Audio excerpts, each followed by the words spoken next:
It's about time we headed over to the Curatorium of Secrets. We have something super important to discuss. You remember, right?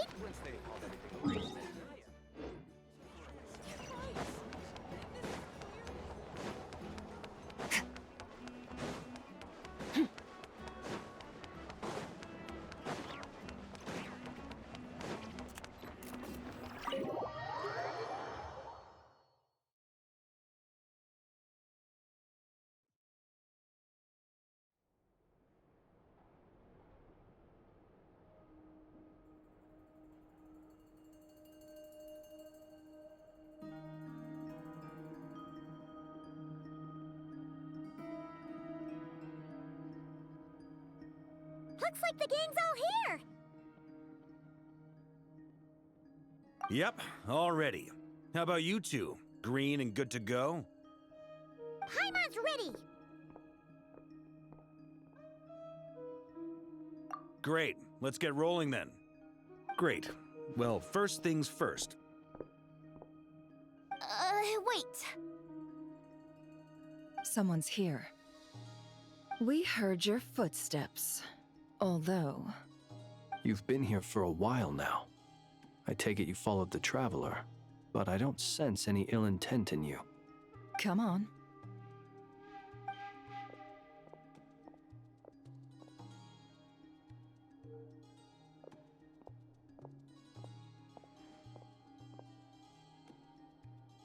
I figured it wouldn't take you long to notice me. I come bearing news from my lady, the Knave.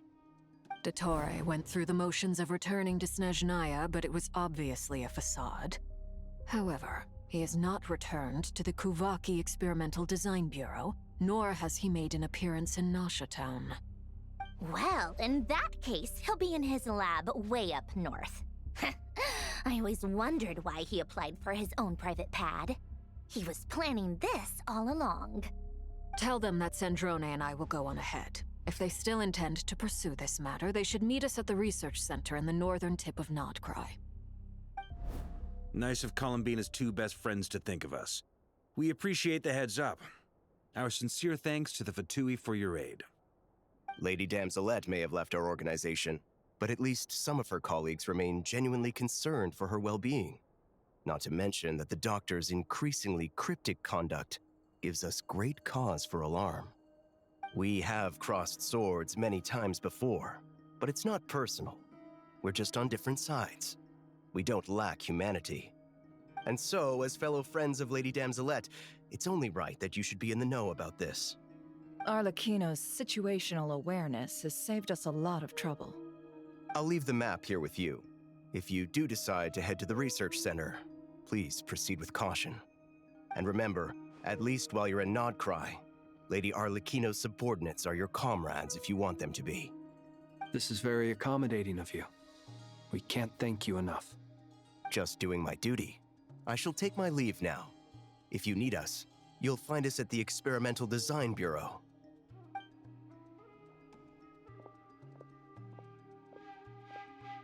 So, the Doctors left the Experimental Design Bureau and headed to some research center up north.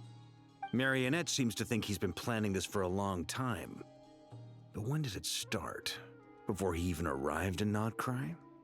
It seems his loyalty to the Tsaritsa is lip service at most. Behind the scenes, he may even be working against her. Whatever his motives, we know that he's decisive and incredibly ruthless. Facing him unprepared would be a recipe for disaster. At this stage, it's difficult to predict his next steps. I suggest we split into two groups. We need some people to stay behind and guard Nasha Town. Well, as much as I'd love to help, infiltrating research labs isn't really my area of expertise. But at least take Cool Your Jet's Ducky with you.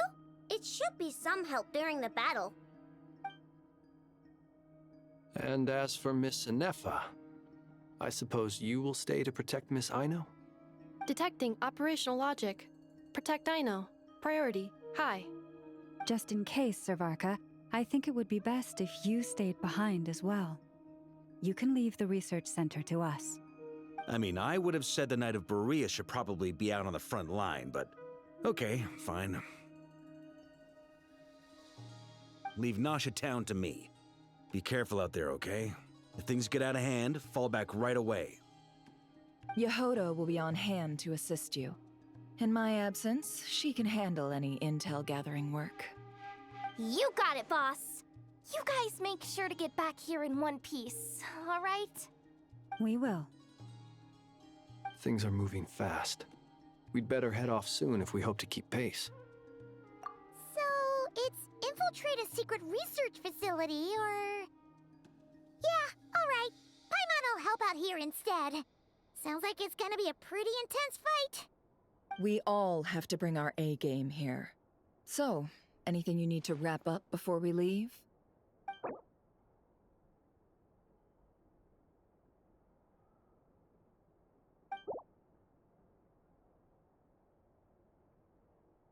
Then you'd better get going. Very well.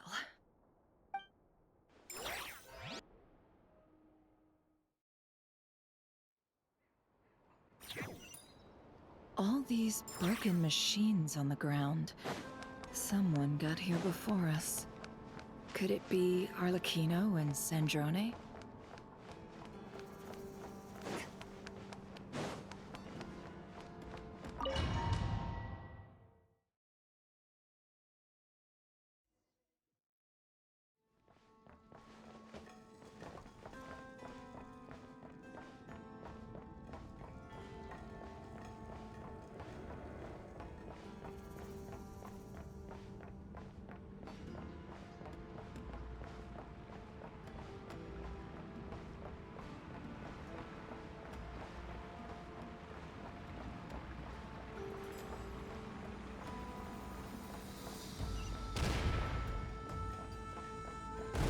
That's quite a welcome party. Observe. Nightfall.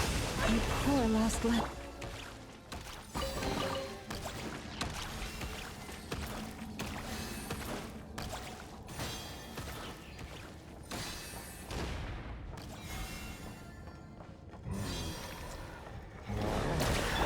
Observe. Nightfall.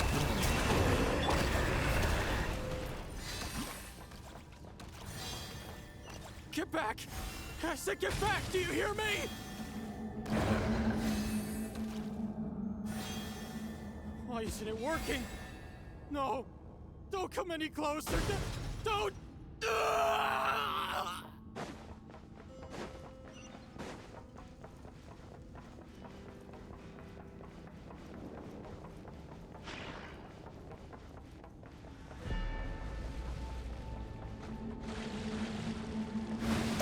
Close your eyes. Leave this place. By the frost, it all adds up. The mystery unravels. Can't hide the truth. Yeah. It all falls into place. You poor soul. May your spirits find peace. Grab that key on the ground. We'll probably need it at some point.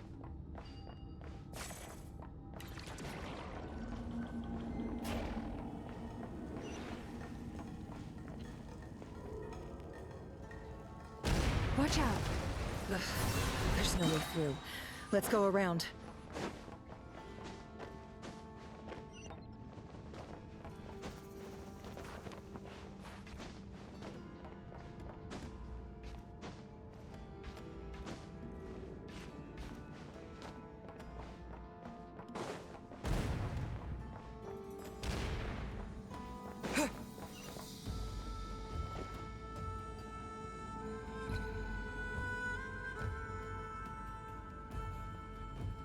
What the?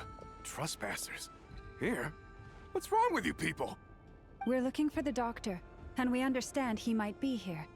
I see you're fleeing the facility. You looking to settle a score with a doctor? Good luck with that. I don't think you have many chances left. Perhaps. But you might have a chance to live if you start talking. 2 other Harbingers had the same idea as you. They're already inside. But what good is it gonna do?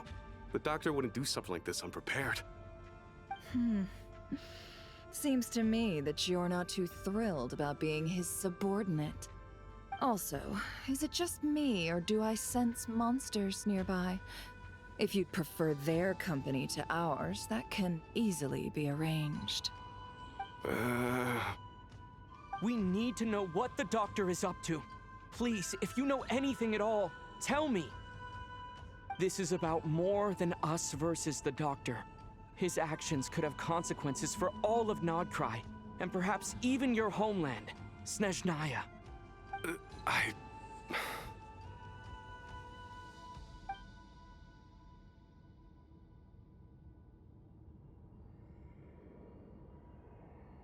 He's building something. Ambitious doesn't even begin to describe it. Feels like this could be the big one. God knows how long he's been planning it. A while back, he told us he'd be returning to Snezhnaya. We weren't expecting him back so soon. This time, he brought some gemstones with him, or something. 2 of them. The moon marrow spheres. He stole them from their rightful owner, Columbina.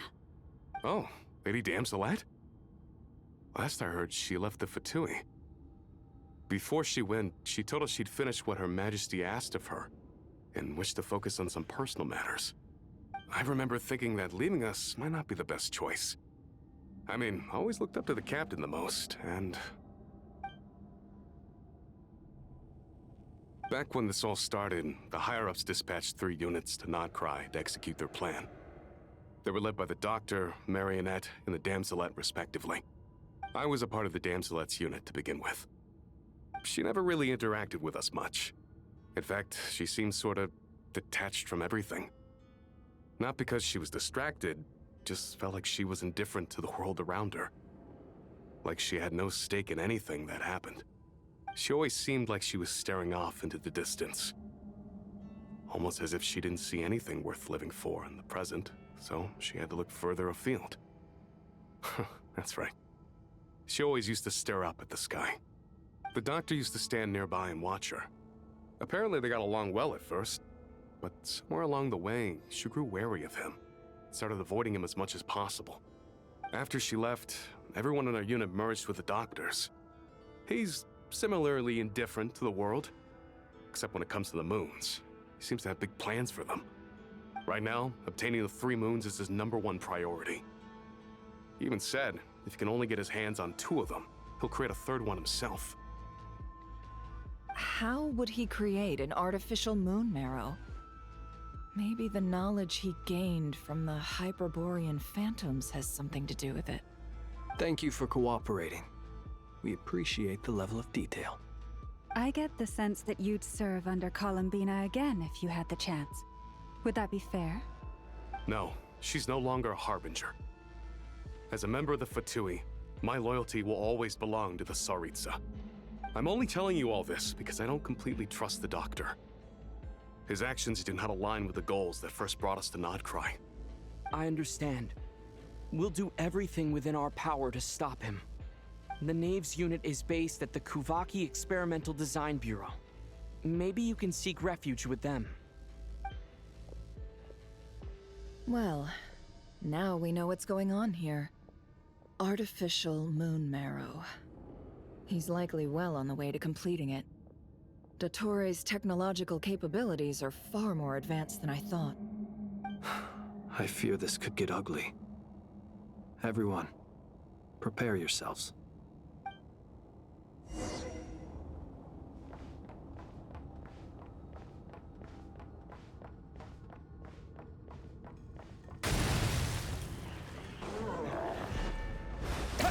Bombs away!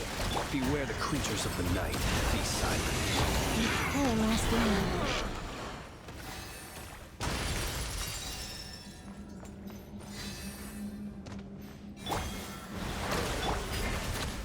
For the everlasting forest. The deception ends here. It all adds up.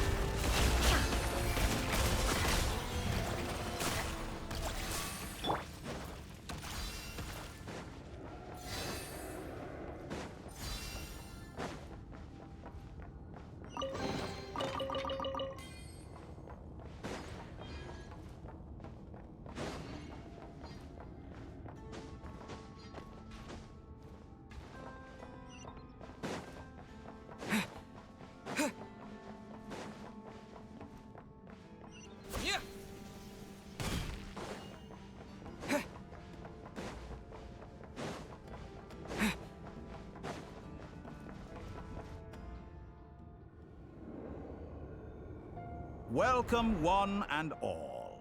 I've been expecting you. I hope my humble research facility is to your liking. Yeah, we really appreciated fighting our way in through a horde of monsters. The gall! You expect us to believe you've just been patiently waiting for us? Of course I have. Should I be worried about something? Everything seems to be going quite smoothly so far, and you've shown up right on schedule. First Sandrone and Arlecchino, now you. Ah, quite a surfeit of guests I've had today.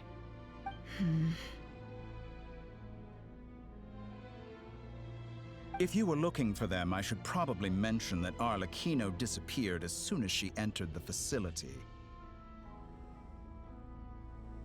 As for Sandrone, why, she stood right here only moments ago demanding answers from me at the top of her voice. Hardly out of character. She never was one for basic courtesy. But I have to admit, I was a little surprised to see her showing concern for someone besides herself. Does everyone you associate with undergo such a change in temperament? Speaking as a researcher, I have to say, it is not a change for the better. It threatens one's ability to remain objective. Well, since you ask... So you've got your hands on the moon marrow, and now you're claiming godhood. Don't you think that's a bit of a stretch, Dottore? I must protest what you are insinuating with that phrase, claiming godhood. I am not claiming anything. I am stating a fact. You're a researcher. I'm sure you appreciate the distinction between the two. Huh? Wait, you really think you're all that? You'll excuse me if I'm not being a polite little lady for you. We're colleagues. We both know what kind of person you are. By the same token, I knew you'd respond along those lines. You and I both understand that facts speak louder than words. To that end, I've had my people send you a small gift. It should go some way toward helping you understand my present position. What gift?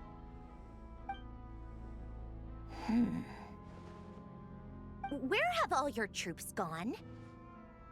Who knows? Perhaps they are already marching toward a new world, following in the footsteps of an unknown god.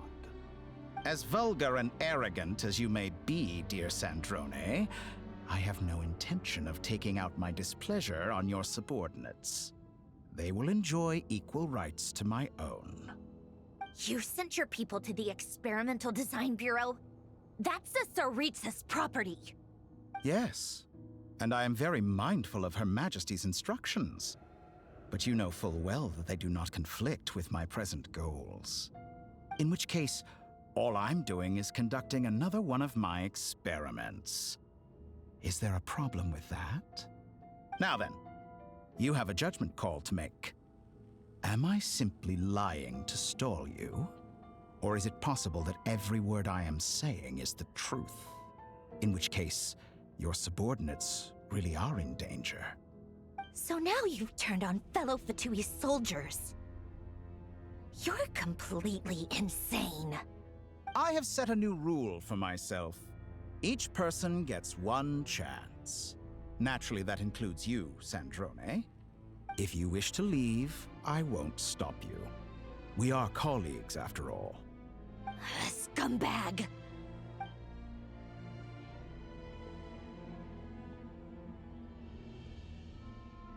Still, I hadn't counted on Sandrone sparing any thought for the people of this world. Shame. I always found her self-centeredness to be one of her few better qualities. How can she ever hope to achieve greatness when she's so obsessed with protecting her little design bureau? It's more than a little disingenuous to speak of achieving greatness while taking hostages. Or does honor no longer mean anything to you? Honor? I have the marrow of 2 moons in my possession and will soon complete the construction of a 3rd. I will be the god of a new world. And you speak to me of honor? How charmingly naive. Those are sacred relics. You do not deserve them. In my view, many in this world do not deserve to be alive. And yet, I mercifully permit them to go on living, do I not? You'll come to regret your actions. Will I now? Let's see if you can make me.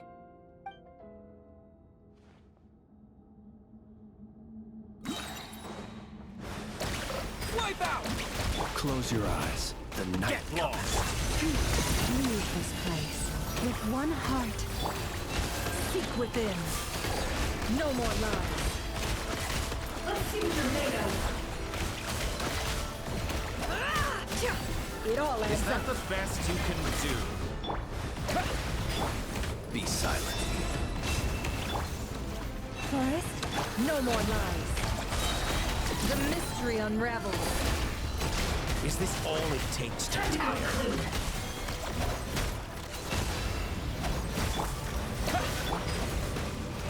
Leave this place. By the frostman of old. Can't hide the truth. Arlecchino. Thanks for the assistance. Arlecchino. They see you as an ally. What a farce.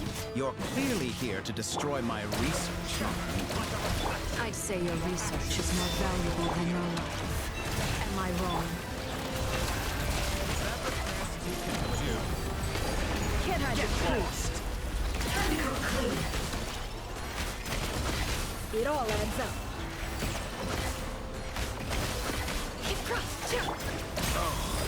You poor last land. Interesting. With one heart, we Be silent.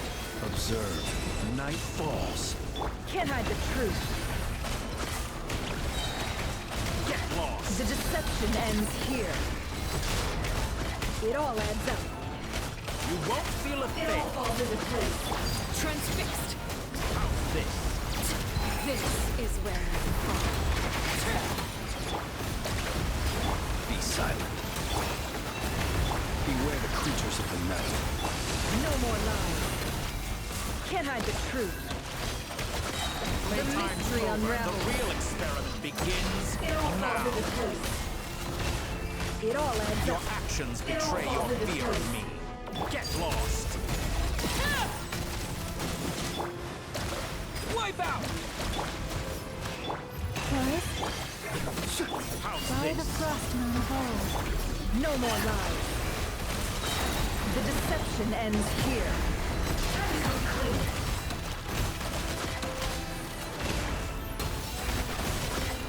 Can't hide the truth.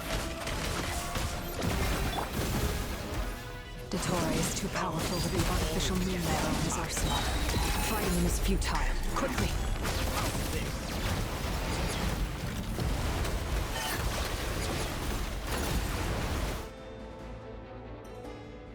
Let's go.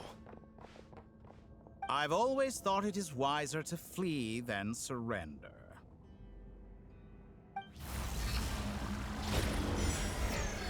Watch out! What the? Forget about me! You should... Where's the Traveler?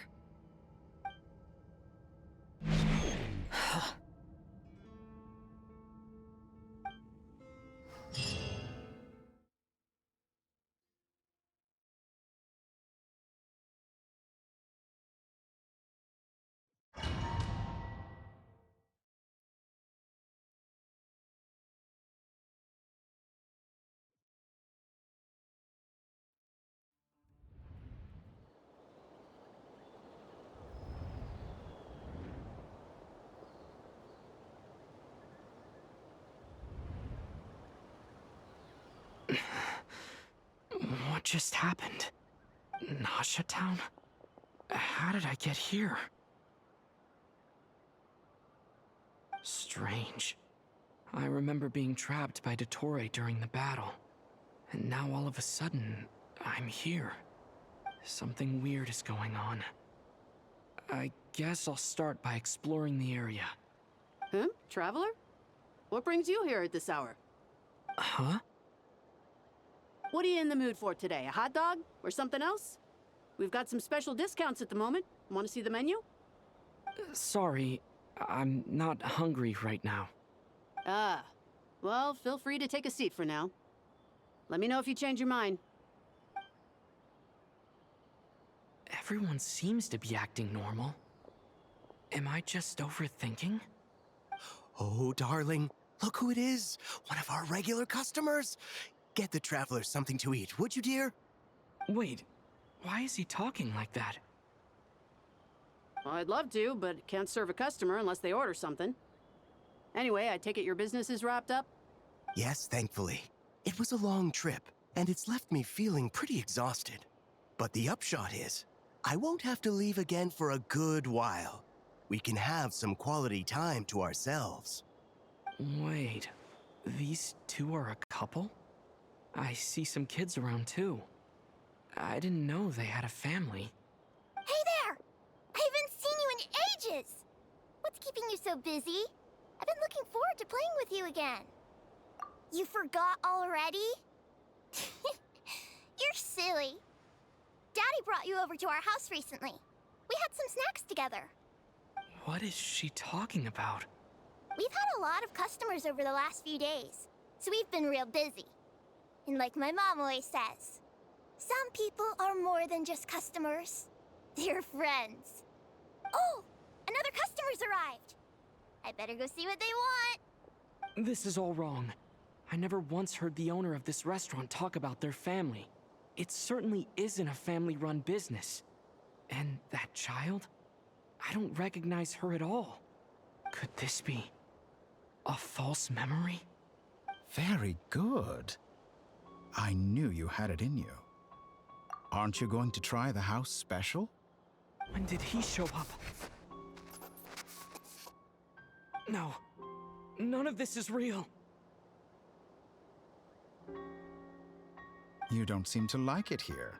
That's fine. We can change venues.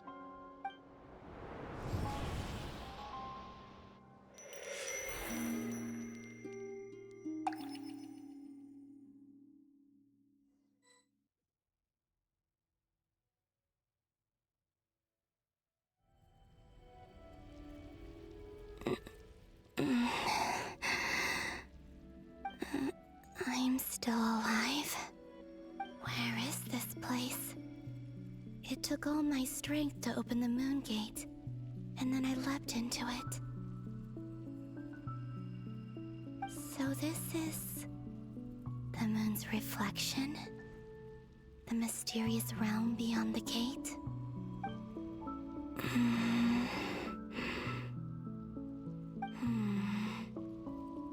I can't sense anything. I guess I could try opening the gate once more.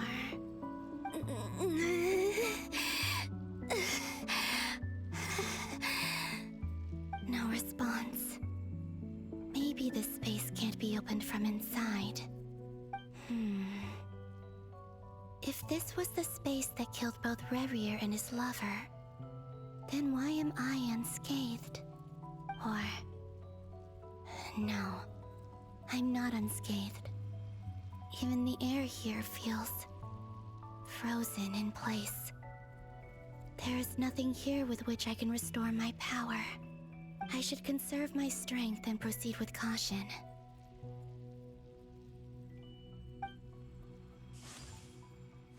I don't believe Dottoro's scheming will stop just because I escaped. If there is any chance that I can get back to the others, any chance at all, I must return.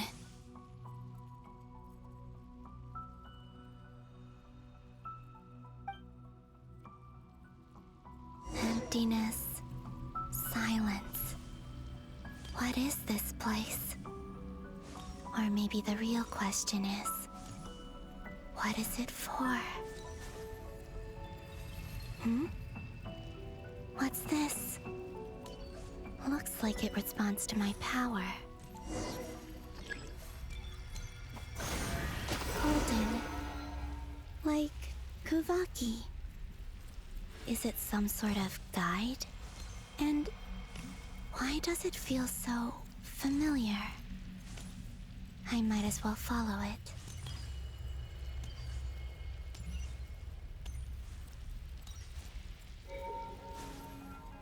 Where does this lead? Could it be the exit?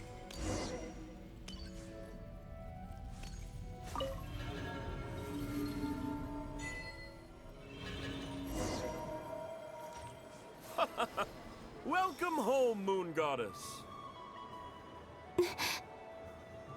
Is this Nasha Town?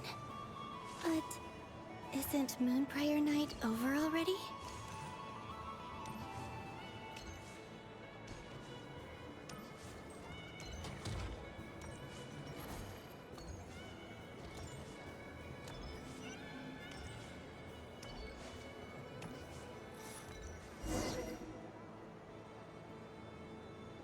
Goodbye for now, Columbina.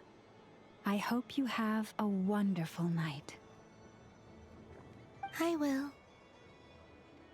Llama, everyone else, and me? Are these my memories?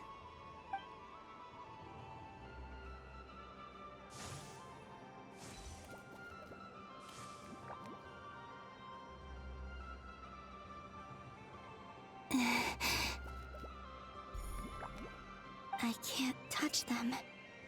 It's as if we're separated by some impenetrable power.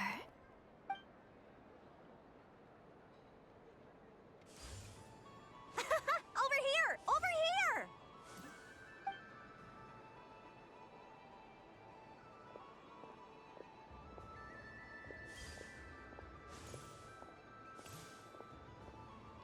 But the people in these memories pass right through me. Just like when I disappeared. If only I had known what would come to pass after that. Even so, I should still take a look around. Just being back here, it gives me the strength to keep going.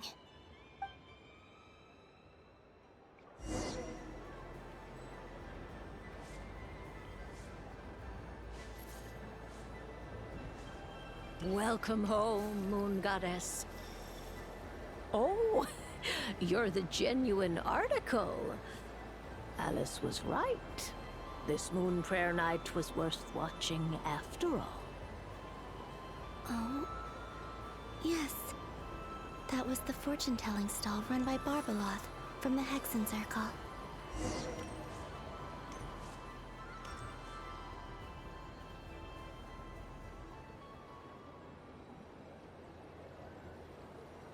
Please, draw the first lunar arcana. This represents destiny and is the foundation for the divination as a whole.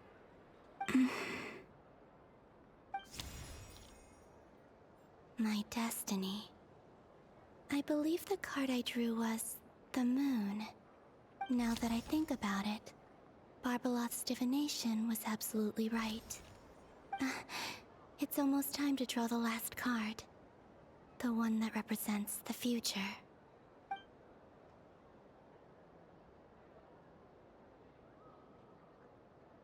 That was the card that popped out on its own. From here, I think.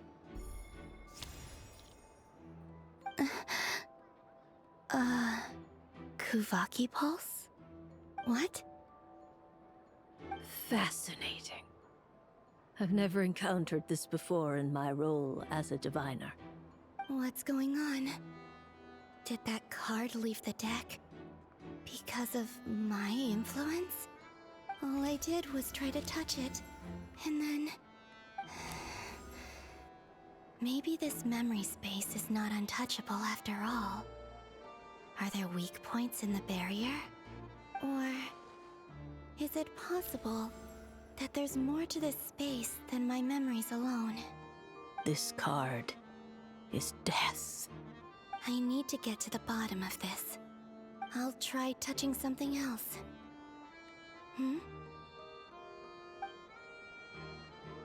Is this... the wind? No, it's gravity. It's pulling me outwards. No, Traveler!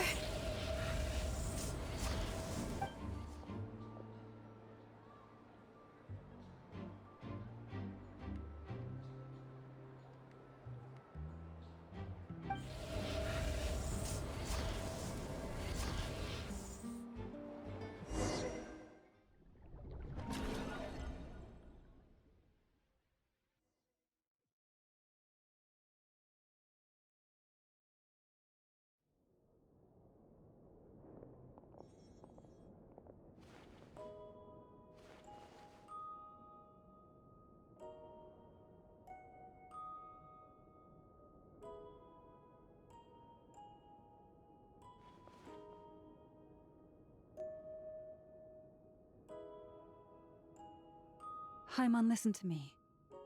From the bottom of our hearts, we are so sorry. We completely understand how you must feel. The Traveler is trapped, and we all feel responsible for it. Don't say that! Paimon's not a little kid! You didn't leave him behind on purpose! There was nothing you could do! But... He's all alone in there! What if something happens to him? What are we gonna do then? We've barely spent any time apart since we met. Is he gonna... die? We must find a way to rescue him. We were all involved in the operation where he was captured, and we do not abandon our comrades. That being said, it won't be easy. Through conversation with the others on our return, we've arrived at a basic idea of what we're up against. Dottore's lab has clearly been in operation for a lot longer than we realized. We found many monster samples stored there. In all likelihood, they were materials he used to research his latest technology. We also know that through his contact with the phantoms of Hyperborea, he gained knowledge about the moons and certain Hyperborean technologies. Using this knowledge, he then fashioned an artificial moon marrow to serve as a replacement for the frost moon beyond the sky. Unlike Columbina, Dottore is not being rejected by Teyvat. And even with 2 of the 3 moon marrows, his power far exceeds all of ours combined. Once his 3rd moon marrow is complete, Dottore will have completely seized the authority of the 3 moons. Teyvat's most primordial powers will then be in his grasp. Does that mean... I'm afraid so. No one could have predicted this level of insanity. Not even from Dottore. And unfortunately, his insanity is coupled with an intellect and ambition that not even his peers in the Fatui can match. This is dire. Sounds like the world is done for. The 3 moons' authority can influence the very fabric of time and space. I dare not imagine what a monster like him would do with that kind of power. The trouble's already begun, I'm afraid. On our way back, we discovered that part of Nodcry is being enveloped by an unknown energy. We cannot ascertain what is happening inside. I'm convinced this is Dottore's doing. Not that there's any way to prove it. The issue is, we have no idea what his intentions are. The only thing more frustrating than facing down evil is knowing that it will surely come, but not knowing when. The Doctor is guilty of numerous crimes in Mondstadt as well. One of our knights, well, former knights, his father was murdered by Dottore. His ideology and methodology are a danger to everything in his path, from individuals to entire nations. He does not feel guilt, even when he acts against his own people. He doesn't see them as his own people, that's why. People like him see everyone else as beneath them. Right. He views other people only in terms of how they can benefit him. That's the basis of all his social connections. Granted, he's hardly the only harbinger to pursue their own interests. We all do. And Her Majesty is gracious enough to permit it. Still, her mercy has its limits. Dottore's actions have gone beyond even what the Fatui could have imagined. Usurping divine authority to become a god.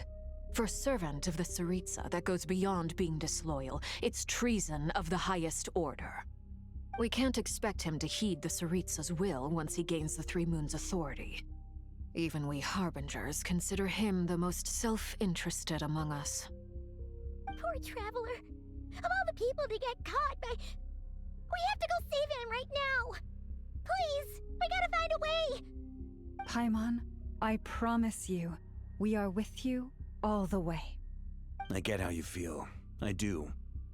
But it's gonna take more than strong emotions to take down an enemy like Dottore. What we need now is more information. Right. We can't even guarantee he's still at his research center. Before we can think about mounting a rescue operation, we need to confirm the Traveler's location. I'll find a way. Paimon knows, but... scared. If anything happens to the Traveler, he might be the strongest person Paimon knows, but he's still human. He feels pain and bleeds just like anyone else. Then think things through before you stick your neck out. Unless you want to lose your head. Sandrone. Miss Sandrone, you're okay? Put the stuff over there, and be gentle with it. Am I okay? As you can see, I've had to move my whole livelihood out of the Experimental Design Bureau. It's been swallowed up by Dottoro's energy field. If I'd left it any longer, I probably would have gotten stuck there. Ugh, Dottore always goes a little loco when he finds a shiny new toy. Not that he'd ever admit that. But this time, he's gone full psycho.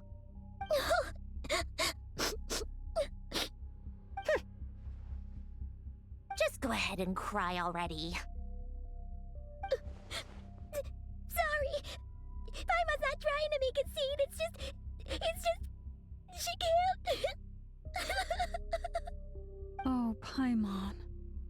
Let it all out. There's no shame in it. When you're overwhelmed by fear and despair, crying can help get it out of your system. You'll feel better for it. Okay then, while the baby of the group is having a moment, how about the grown-ups get to work? Give me your hand. You've made a discovery? Polonia, scan.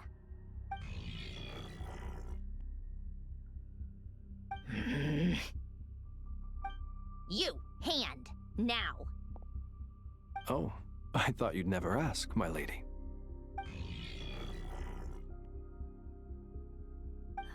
Curses! You're next, then you.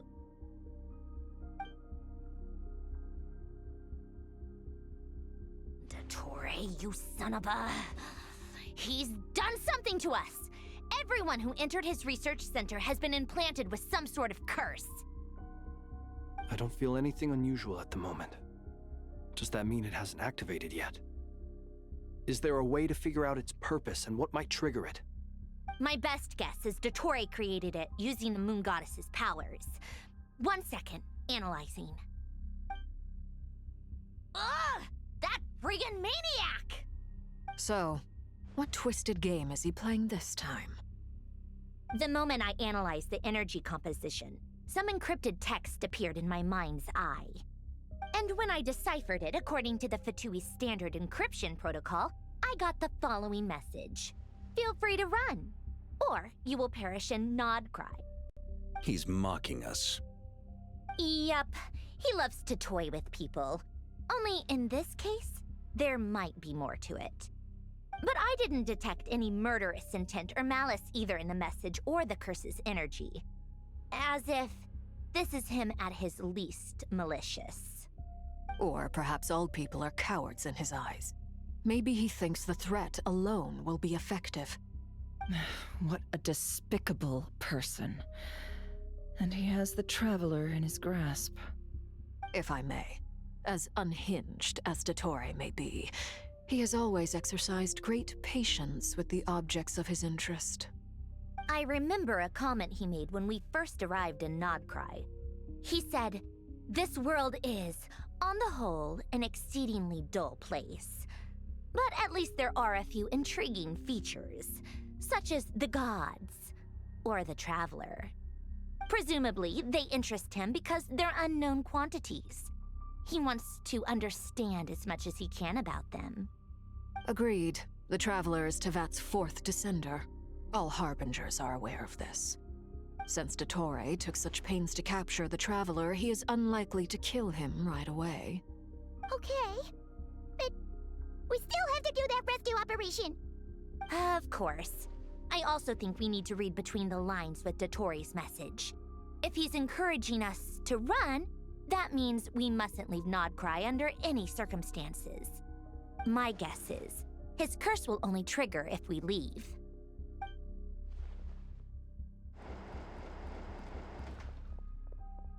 We've discovered multiple energy fields. Albedo is still attempting to analyze their structure. He told me to report back first. Each field is slowly growing, swallowing up more of the surrounding area in the process. And the pace of their expansion has increased since we first examined them. He's probably trying to swallow Nodcry whole. His nefarious ambition knows no bounds.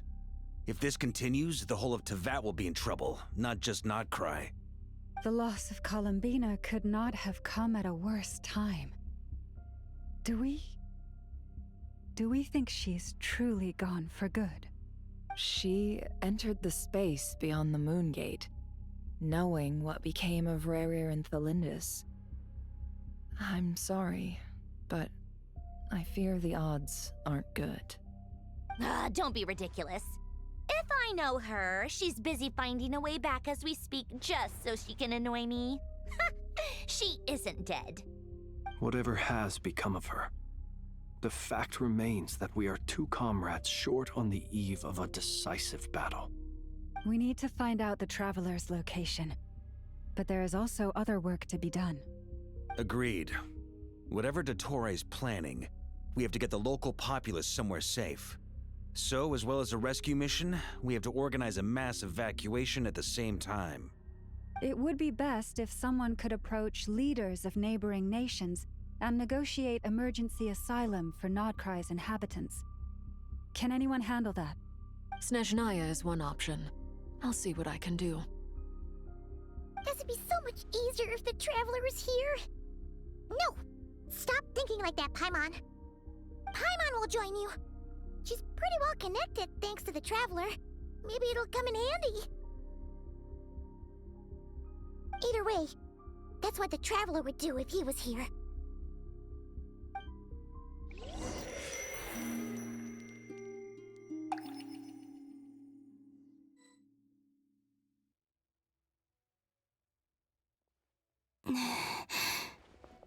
Back here again. That gravitational force that pulled me back. Is this where it came from? When I saw that memory of Moonprayer Night, I think I influenced reality. Was it just a coincidence? Or if only I could have sent the others some kind of warning on Moonprayer Night. Maybe we could have stopped Dottore. I feel so heavy. Does entering that space consume a lot of energy? Well, even so, I have to keep moving forward. Back to emptiness and silence again. I should try and find my way back inside that memory.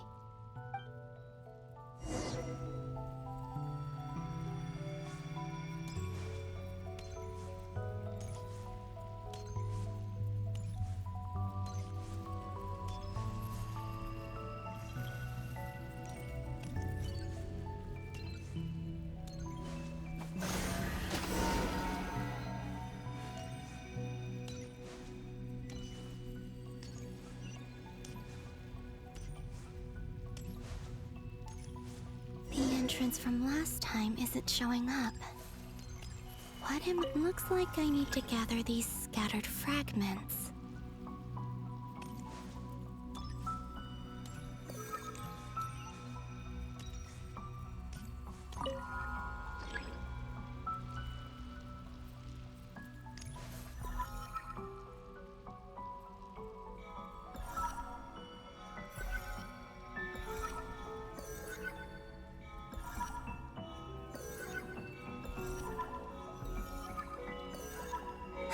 It worked. Hopefully I can stay inside for a bit longer this time.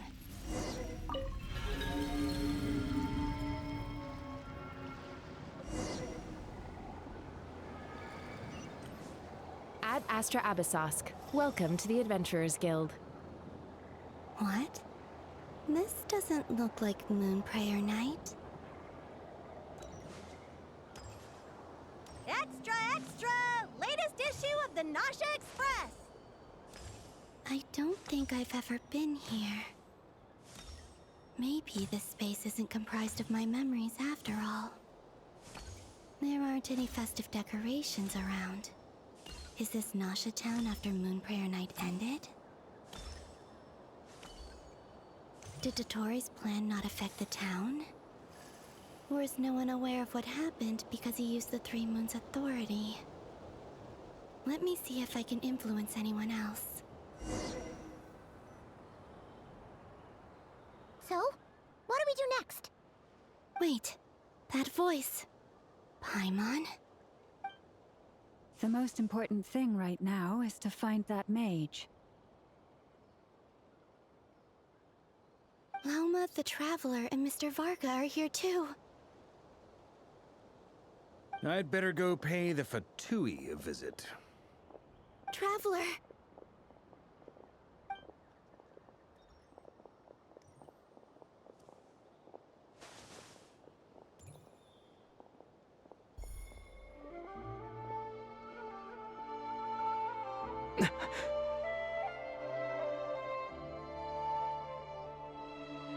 Columbina? I made contact. It's me, Columbina. Huh?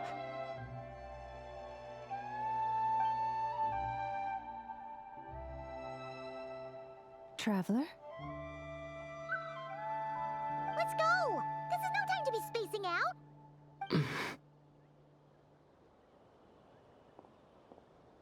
Huh? Wait a moment. This has happened before.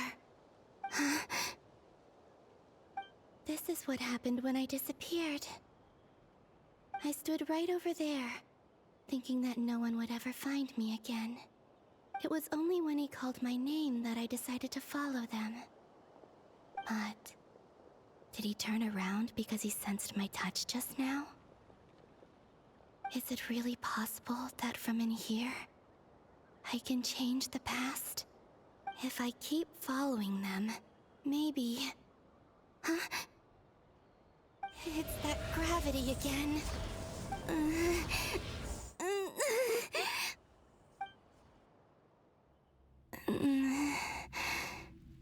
Every time I influence reality within that space, this force intervenes and pulls me back. It's as if it's trying to stop me from leaving.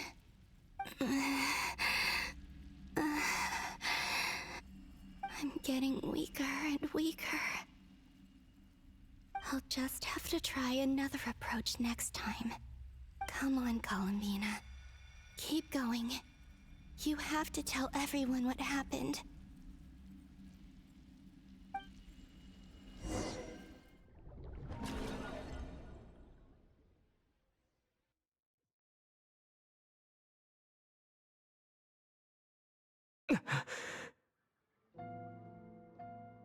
Suddenly, I've been plunged into darkness.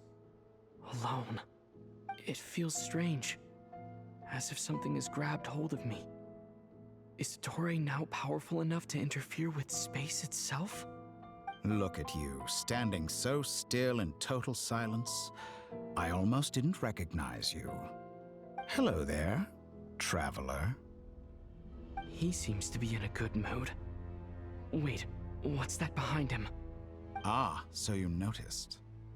This is the completed Trilune. 2 primordial moon marrows and 1 artificial specimen. You are wary of it. Good. Maintain that reverence. You performed well in that recent battle. Brave and reckless as always. Courage is the sign of a true hero, and impulsiveness is the hallmark of those who strive to advance. I say this not to belittle you. Most creatures are far more timid by comparison. 3 moon marrows? Does that mean the artificial one is now complete too? Well spotted. What do you think? For a replica I built myself, I dare say it looks the part. Dottore, are you planting illusions in my mind? I have no interest in fooling your eyes. On the contrary, I hope to show you the true essence of all that you see before you. Is this not a beautiful city? People live in peace and find joy in their work. The streets are safe. People can even leave their doors unlocked at night. You might say it is the Elysium everyone dreams of. All available data indicates your values and worldview conform with the mainstream. This kind of society should be quite to your taste. False beauty is deceitful. Lies are to no one's taste. I wonder, is it your moral standards that are too high? Or your expectations of reality? Answer me this. If someone existed in a sweet dream from the moment they were born, a dream in which they never once felt pain, which do you think they would consider superior? The dream or the reality? That's pure sophistry. It has nothing to do with your actions. As I suspected. You have yet to understand all of this for what it really is. What do you want from me? You sound impatient. Do you think the only reason I'm keeping you is because I want something from you? If it's not, then why haven't you killed me yet? No one can stop you if you're as powerful as a god. I'm delighted you recognize that fact. I believe we last squared off in Sumeru. Ah, the memories. How time flies. You and I have both grown. I'm not surprised that Arlecchino and Sandrone worked with you. You've always a way of slowly but surely ingratiating yourself with all levels of society. People laud you as a hero, but I suspect there's more to it than that. Oh, but to be clear, I don't say that to flatter you. Do you always give your opponent an appraisal before you deal the final blow? Call it a long-time habit. I'm a researcher, and one of my duties is to give an objective assessment of my subjects. But you misunderstand. We are not opponents. Not at this moment. I just want to talk. Think back to Tartaglia, Arlecchino, Capitano, Columbina, and now even Sandrone.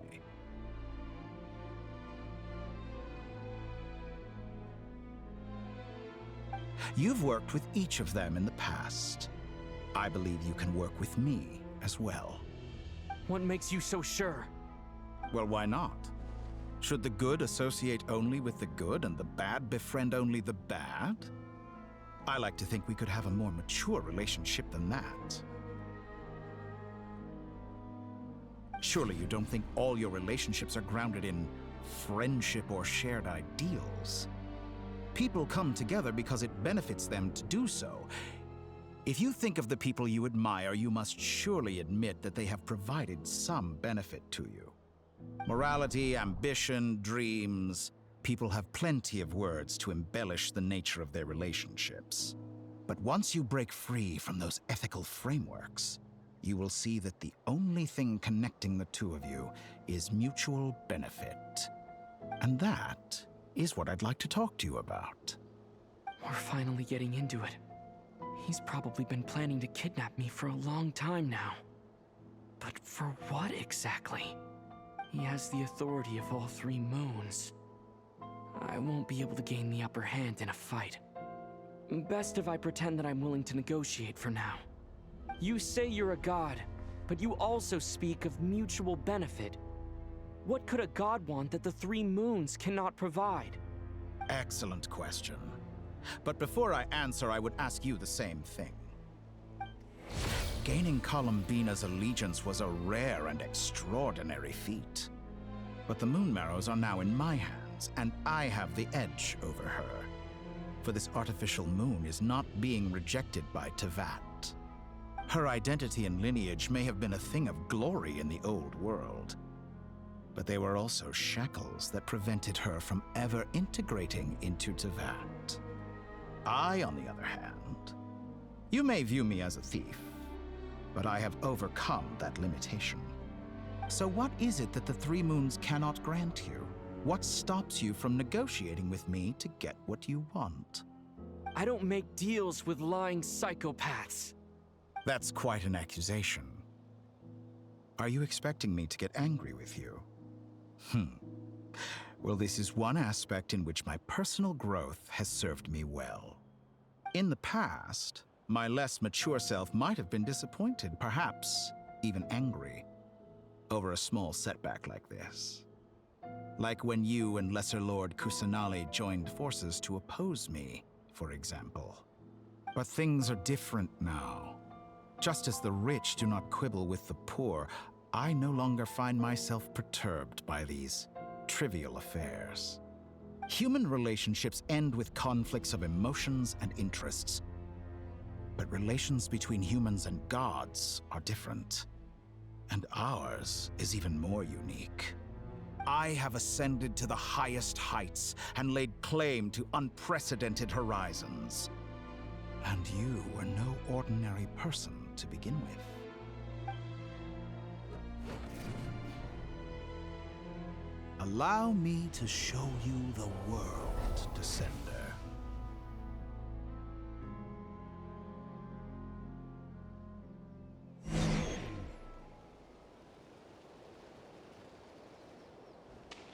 To stand, walk, jump, sit, and lie down.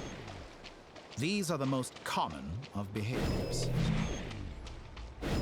Have you ever wondered why we were born following such laws? Who stipulated that we could not fly instead of walk?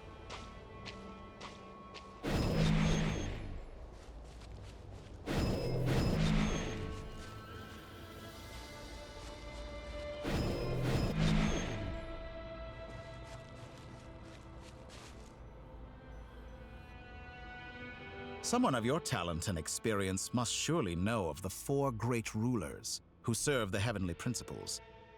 They govern life, death, time, and space. One wounded by a blade will die from blood loss or infection, and one who falls into a lake will drown in agony. The elderly wallow in solitude, and the solitary age faster. Eventually, new life is born, only to embark on the same path of suffering. These 4 divisions anchor the world and shackle those who live in it. But they themselves transcend its boundaries, squandering the power bestowed by the heavens. All who live yearn for equality, but unless the gods prostrate themselves and profess that they are mere servants of the living, equality can never exist. Who makes the rules we must live by? Who has the right to restrict us? The limits of the body can be rejected.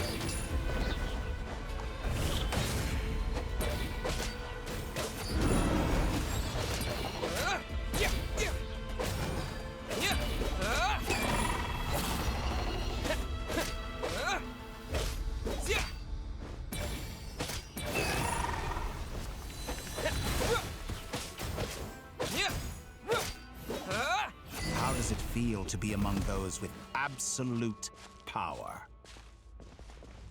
You cannot conceive the extent to which your flesh hinders your mind and spirit.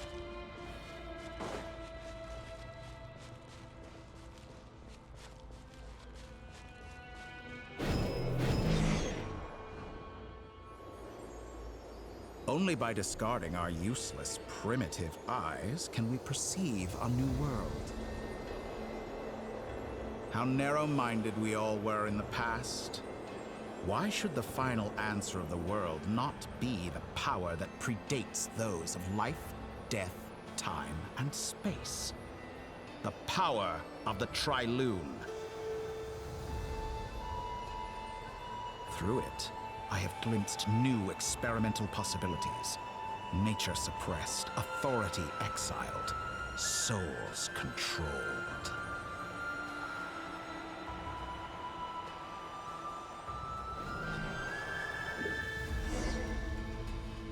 You know, I heard recently that a group of critics reviewed countless stories and drew an interesting conclusion.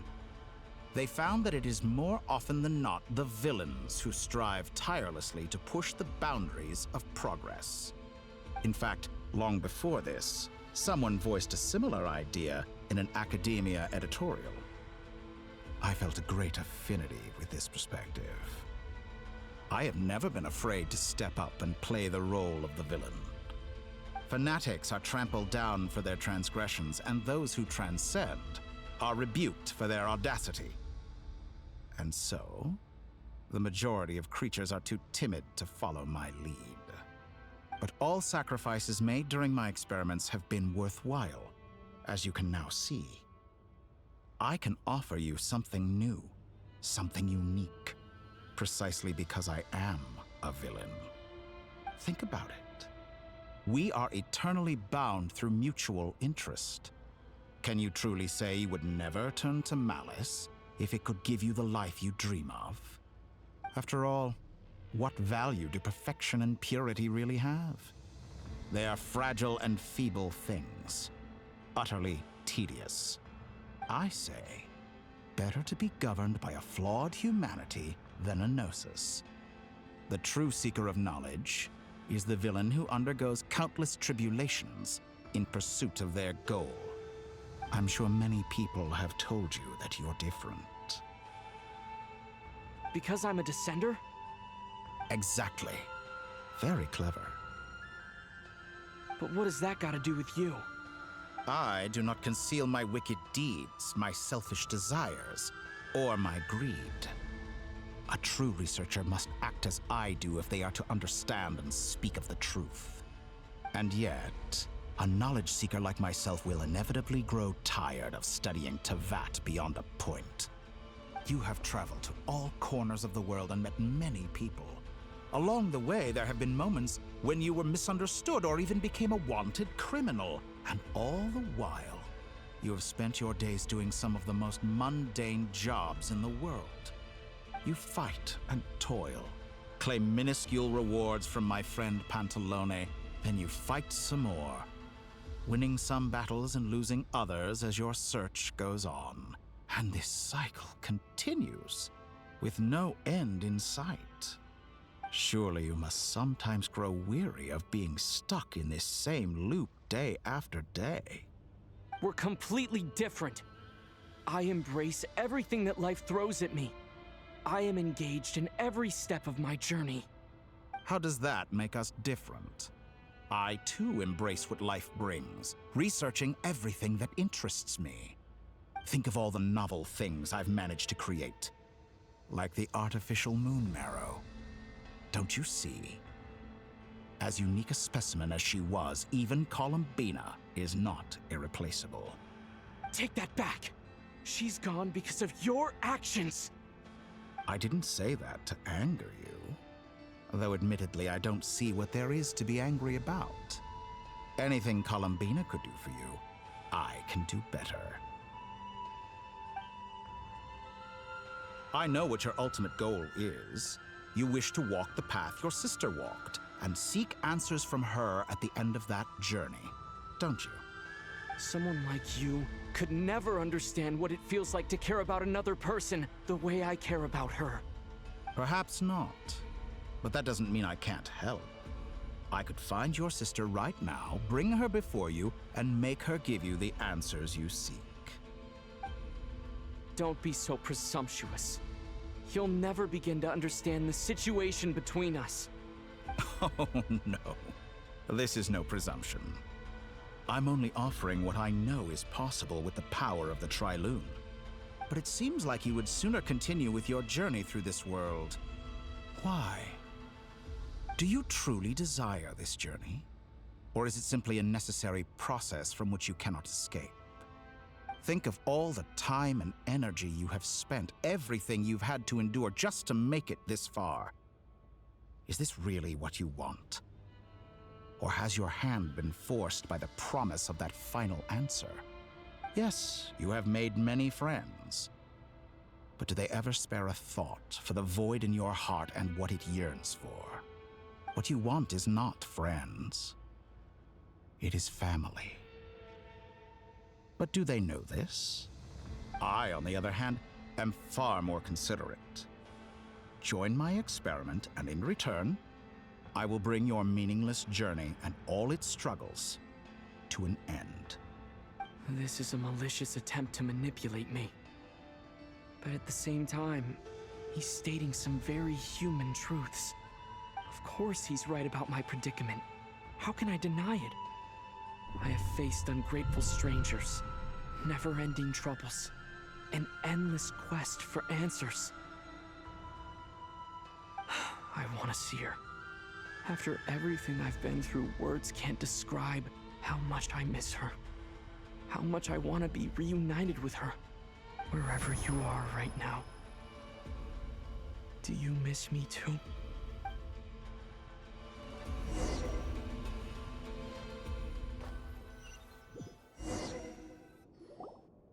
All right, everyone. Our next mission is clear. We need to contact all the major organizations, explain the situation to the public, and then begin the evacuation. The residents of Notcry are quite dispersed. The two most populated areas are the Southern Isles and Pyramida. Miss Lauma, I will leave Hisi Island and Nasha Town in your hands. I will liaise with the Fatui and Pyramida. Agreed. We will reach out to Natlan and Snezhnaya. Anyone found north of the Experimental Design Bureau should follow the Fatui to Snezhnaya. As for those dwelling south of that line, I will ask the Voynich Guild to help persuade them to leave. Then I, Mr. Varka, and the Frostmoon Scions will escort them to Natlan. The Voynich Guild has dealings with the Curatorium of Secrets. I will send them a letter vouching for your credibility. Yehoda, you should help Lauma. This is too big of a task for one person. My wish has come true. You're willingly lending me your most capable employee for the day. Well, good for you if all this only takes a day. Of course, if it takes any longer, I'll be charging a fee. Boss, wait! Don't I get a say in this? Oh, I'm sorry. Something to add, Yehoda? Well, no one's more important to me than you, boss. And remember how Lauma healed your eyes after that big battle? I think that's worth at least 2 or 3 days' work for the Frostmoon Scions. Are you completely incapable of acting in your own self-interest? Or do you simply devalue your own labor? Are you sure you don't want to come with us? Who will see to our other work if we're all busy evacuating residents? Sandrone insists that Columbina is still alive, and we have a traveler to rescue. There's much to be done. But boss, I'm just worried that... Well, Nefer, I'll link up with you once my tasks are complete. What makes you think I'd need you to do that? I'll need it. And considering the way you approach certain matters, I think you'll be better off with me present. That's quite enough. Just focus on your work first. I bet we're in for an uphill battle here. But we can help out too. Inefa and I are gonna help Nasha Town's residents carry their stuff. Loading schedule. Store essential local research data and technology samples, then escort the people to Natlan. Understood. I will execute this to the best of my abilities. Great stuff. Thank you, ladies. I've contacted the Lightkeepers. A colleague of mine will join us shortly. I will persuade them to conduct a thorough search of the region to ensure that no civilians get left behind. As for me, I guess I'll be making an early return to Sumeru. I think it's important that someone informs the Dendro Archon of what's going on in Notcry. Roger that. Someone should inform Mondstadt, too. Mr. Duran, can I trust you to handle that? I think you fly faster than any of us can run. As an added incentive, get there fast enough and I'll see about getting your gliding exam waived. Really? Ha! Mission accepted, sir. I intend to stay behind and help Miss Sandrone with her research. She has some alchemy-related questions that she'd like me to explore. She recognizes your expertise, then. I wish you a fruitful collaboration. Thank you. In truth, I was surprised to hear her express an interest in subject matter outside of machines. I believe she has been investigating some Fontanian technology recently. She made a point of bringing the relevant materials with her when she left the Experimental Design Bureau. She's sorting through everything in her room as we speak. I should mention that we have one other friend who isn't present. He hasn't made his position in all of this clear. But if we know anything about him, He's likely investigating on his own. Paimon's been very quiet today. But I know how close she and the Traveler are with the Natlanese. She should come with us to the border. Okay. Paimon will do her best. Make sure to heed Sandrone's warning. Many of us have been cursed by Dottore. As such, under no circumstances should anyone cross national borders. Remain within Nodcry. That aside, personally, I have faith in Columbina. Things look grim, sure, but who knows how it'll play out. Same goes for rescuing the Traveler. Both of them are important allies and friends. We'll be counting on you to gather intel on them, Miss Nefer. Oh, wonderful. You're all here.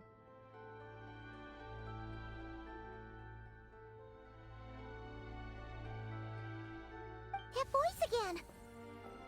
Nicole? Whoa, that was loud! And it came out of nowhere. So mysterious.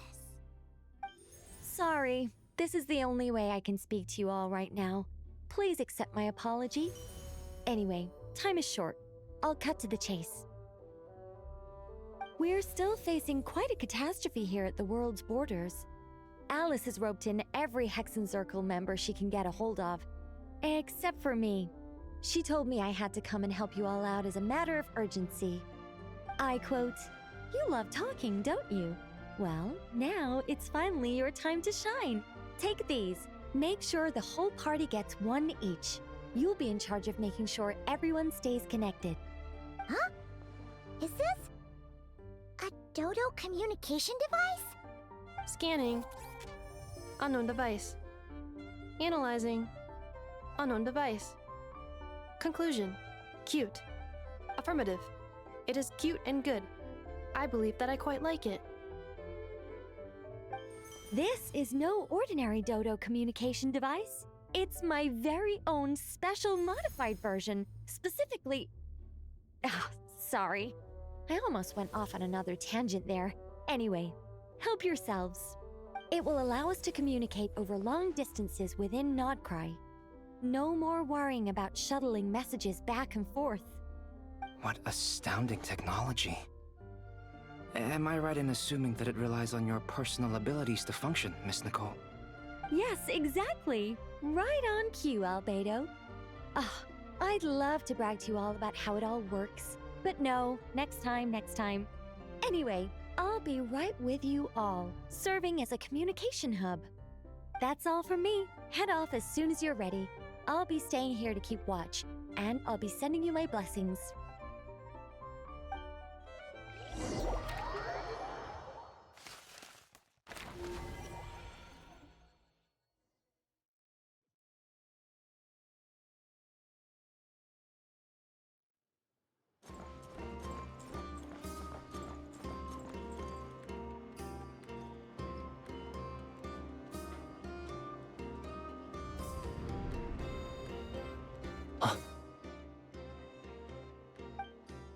Ah, Sir Flint.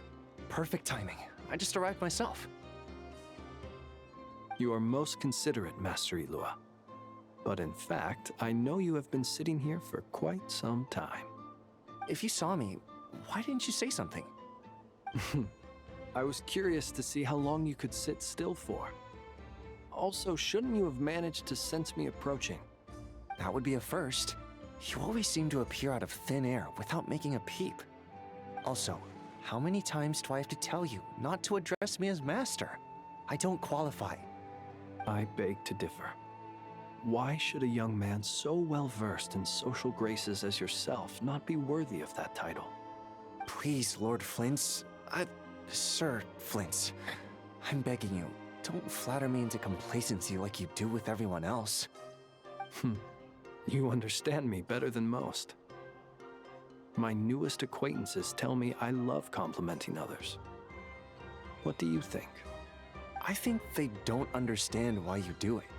You just love puffing people up till they're a big, happy ball of hot air that floats away into the sky. In all sincerity, I can only hope that they bring good tidings when they come back down to Earth. Is the situation that bad? We just held a strategy meeting. Let me fill you in.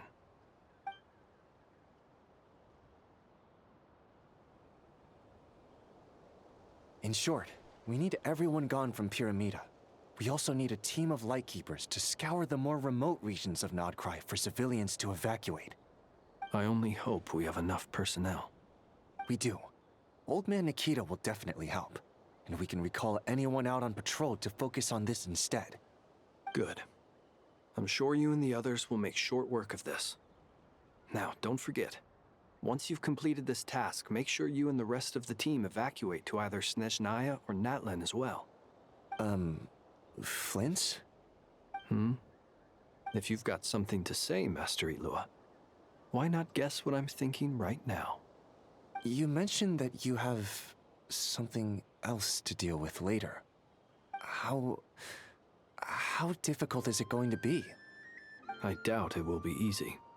I know you're a Lightkeeper, and it's your duty to protect others in times of crisis. But I have a feeling that you'll be walking into grave danger. However bad things have gotten in the past, Nodcry has never faced a mass evacuation before. But from the sounds of it, you don't intend to come with us. I don't mean to pry, and it's probably none of my business. But whatever it is you're intending, you don't have to go through with it, you know. I've been afflicted with some sort of curse, and I'm told it may well trigger if I set foot outside of Nodcry. As such, I cannot leave. I have to act, if for no other reason than to fight this curse. What? No. Why? Why would anyone want to curse you? There are plenty of people out there willing to trample over others in pursuit of their own goals. Frankly, Sir Flint, I am furious. You're making light of what is an incredibly serious situation. Indeed I am. And? And what? I told you, I'm furious about this.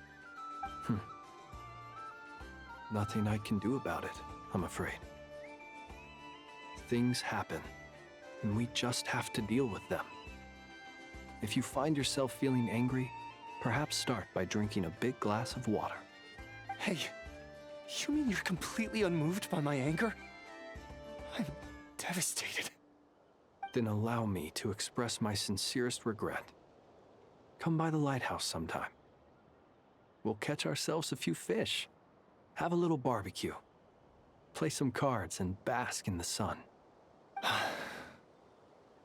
Maybe I need to spell this out. Lean in a little, Flint. Oh my, this doesn't bode well. Word is that you were caught up in a real horror show recently. People were amazed that you returned safe and sound. They've been debating whether you're even human. I've returned safe and sound from plenty of crises. When you say people, do you mean other people? Or do you just mean you? Fine. I'll be frank. You're not human, are you? Heavens. Now that's a horrifying thought. You know what? Forget it. We'll revisit this once it's all over. A sound plan. Albeit a little ominous sounding. Just promise me you'll come back in one piece, all right? For you, Master Ilua. How could I refuse? Also, please pass my regards on to our colleagues. Tell them, thank you all for your assistance. Please put safety first as you proceed with the operation.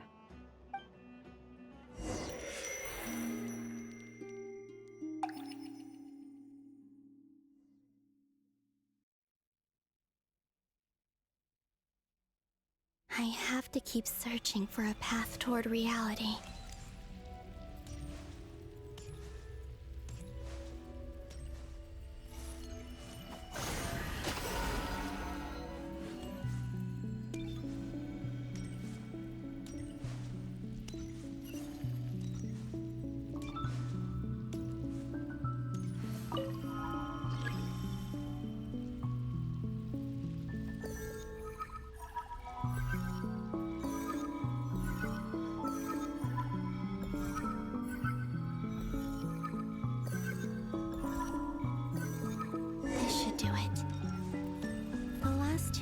tried to influence reality in this space. It consumed a lot of Kuvaki. I'll try and be more careful this time. I need to leave key clues behind using less power. I hope everyone still remembers what I said on Moon Prayer Night.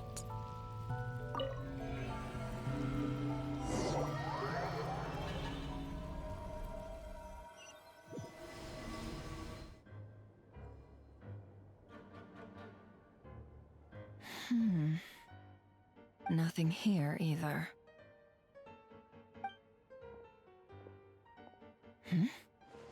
Flint's? Ah, Miss Nefer. What are you doing here? Unless... I just spoke with Itlua about arrangements for the search and came for a walk nearby. As for you, why would... Huh. It appears we think along similar lines. And neither of us likes to accept things at face value.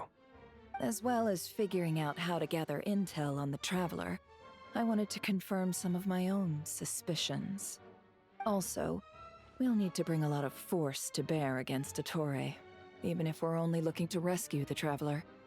We can't leave anything to chance. You don't think Columbina perished either, do you? I'm merely considering the possibility that she survived, just as you are. How much can we really know about a deity like her anyway? Do you remember what she said on Moon Prayer Night? About using moonlight to send messages to us? Of course. I think that's why we're both here. Where have you checked so far? I've been focusing on the outdoors. Anywhere the moonlight shines. I checked most of Nasha Town, but didn't find anything. I checked the Curatorium of Secrets, and a few rooms where I thought I might find some leads. But no luck here either. The only places I haven't looked yet are the rooms in the flagship. But process of elimination isn't the only thing that brought me here. Oh, really? What's your other reason? After all that build-up, our mystery ally never showed up even once!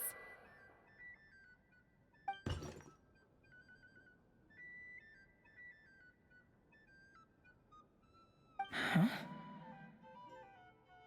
Am I imagining things?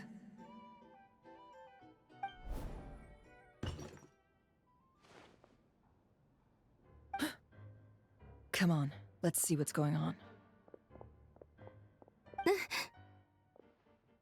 Oh no. I knocked over a vase as soon as I came in. It must have been caused by a Kuvaki fluctuation when I entered the space. Although, it seems like I'm not about to be pulled away this time. It looks like as long as I'm careful with my actions, it doesn't count as influencing reality. Anyway, is this the flagship? The Traveler mentioned that's where he was staying. I only went into the lobby last time, so I've never actually been here before. How does this space work? If nothing else, I can now be sure that it is not simply memory. He mentioned where his room was. I think it's this one.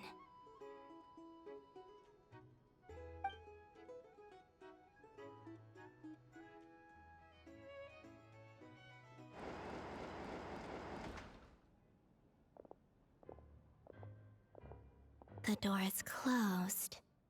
But if this is anything like when I disappeared, then maybe...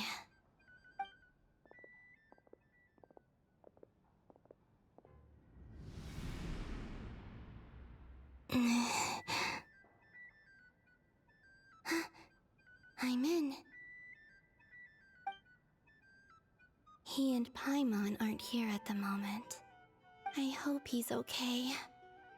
I wonder what happened to him after that battle with Ettore. Best not to dwell on that for now. I need to try and leave them some clues.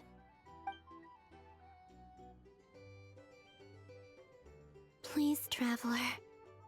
I really hope you find this.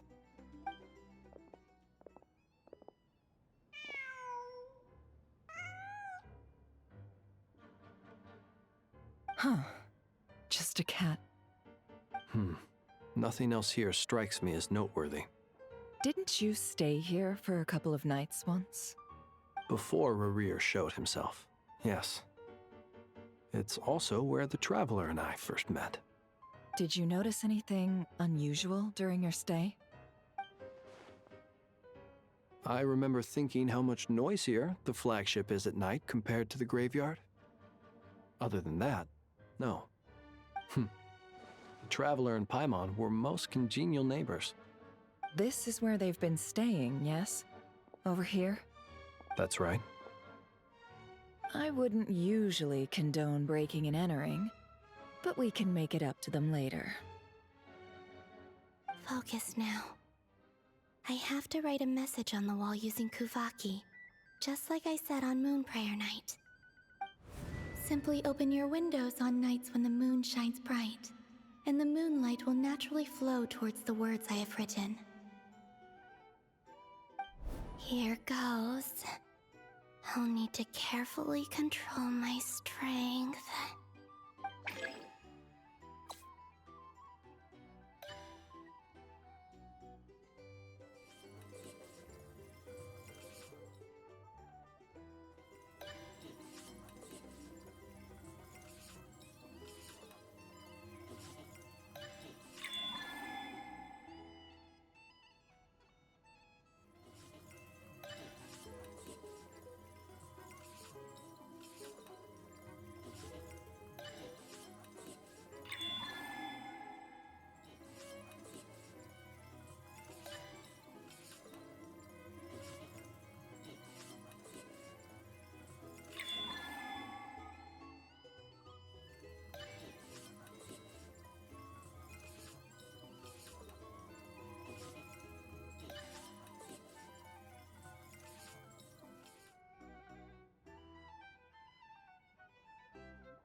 There's a noise outside the door.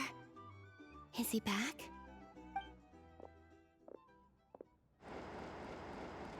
Please, you have to see these words.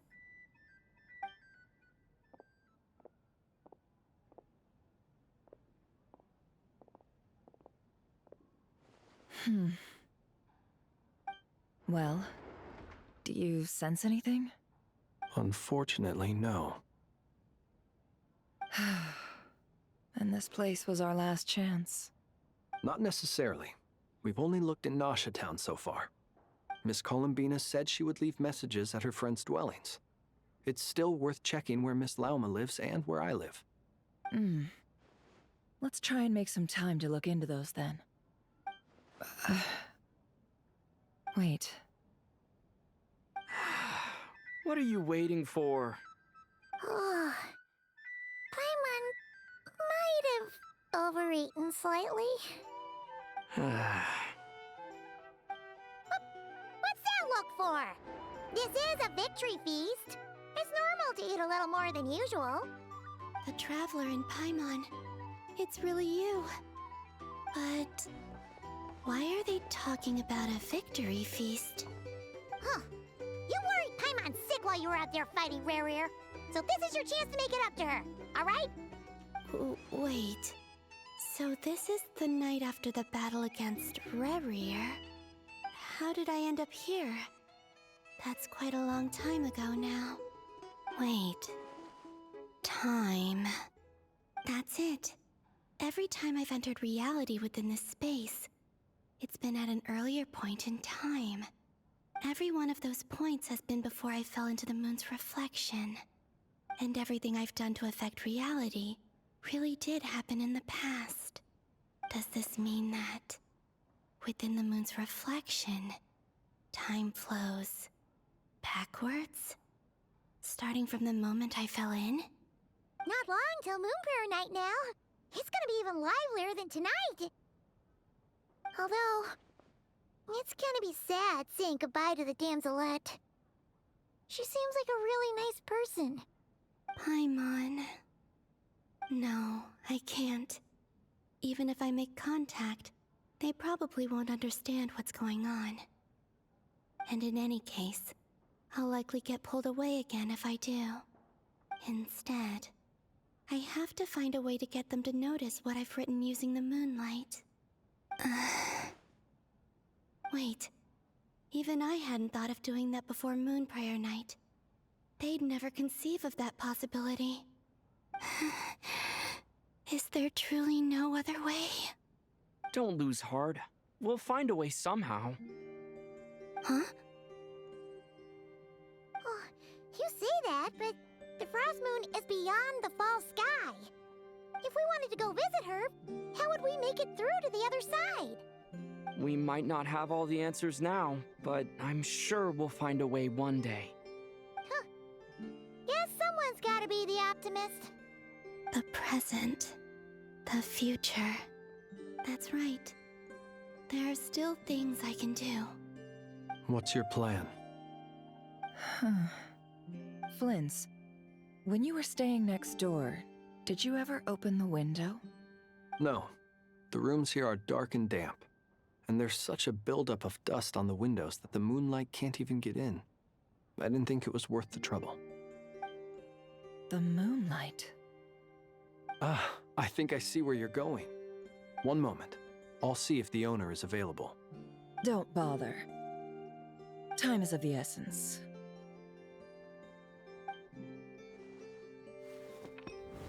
Time. Even if no one sees what I've written at this moment, maybe someone will remember what I said after Moon Prayer Night. I need to write down as much information as I can. And maybe one day...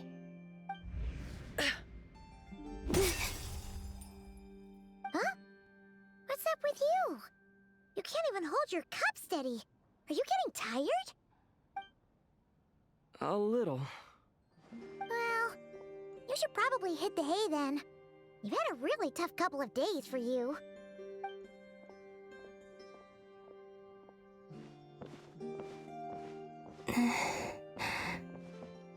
You truly have.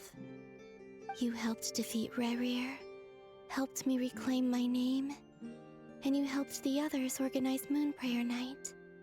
Wherever you are right now, I'm sure you're still fighting against the injustices of fate.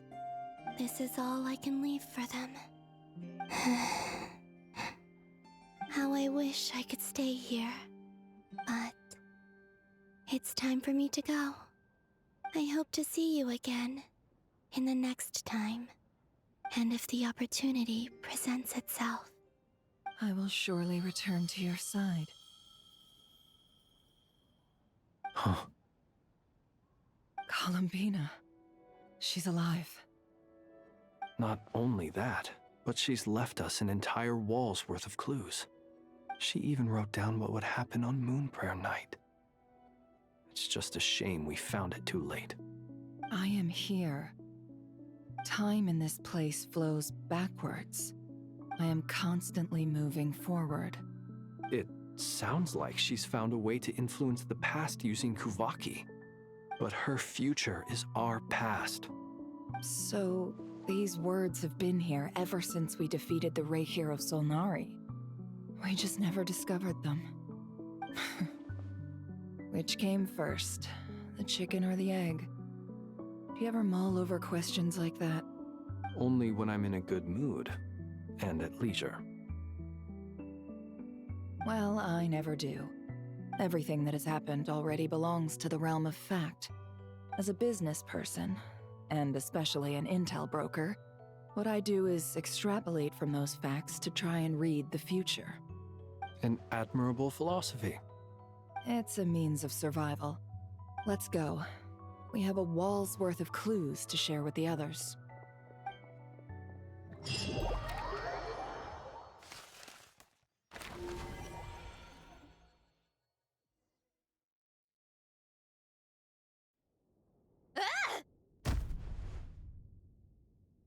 It appears that the doctor's energy signature has changed to something similar to Kuvaki, but not like the Kuvaki we're used to.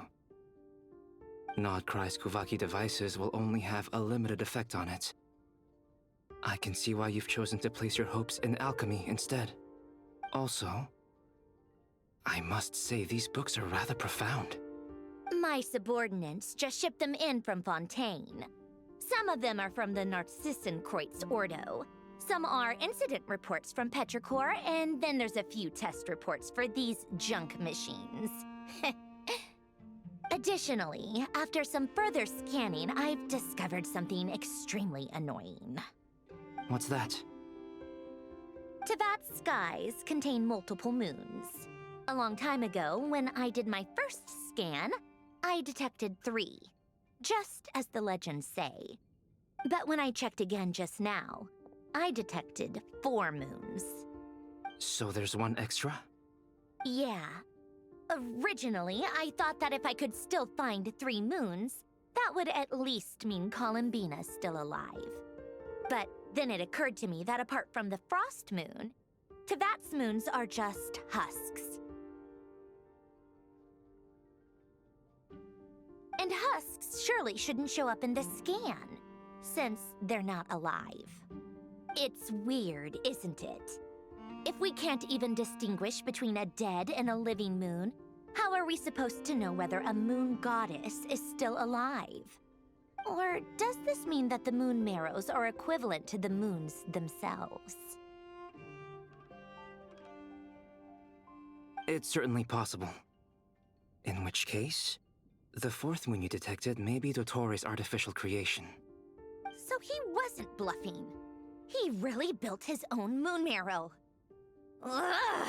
I'm so mad right now! It's easy to get overwhelmed when you have too much on your plate. Maybe you need to relax.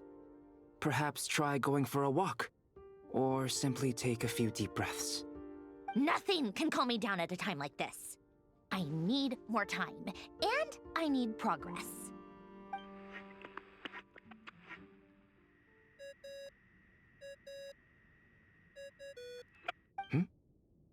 It's Mr. Flynn's. I really hate that ringing tone. Ugh. First the 4 orthants of the Narcissenkreuz, then moon marrows. Now what? Oh, sorry if we're disturbing you. Might I ask what's troubling you? What do you want? We're busy. Are you still at the Curatorium of Secrets? Yeah. Look, everyone else is still out, so there's no hurry. Plus, I'm busy, so I would appreciate if you gave me some space. Even though we have crucial intel to share? Fine, I'm listening. Do you intend to share it via the Dodo communication device? Ordinarily, I would, but this is a unique situation. I think it's best that we discuss it in person.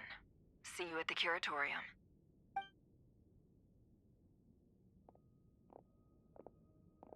All right then. So, what's the situation?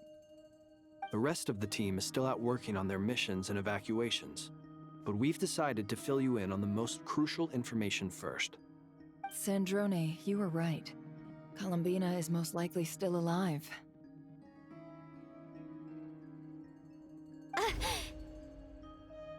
That's the best news we've received in a while. By a long way.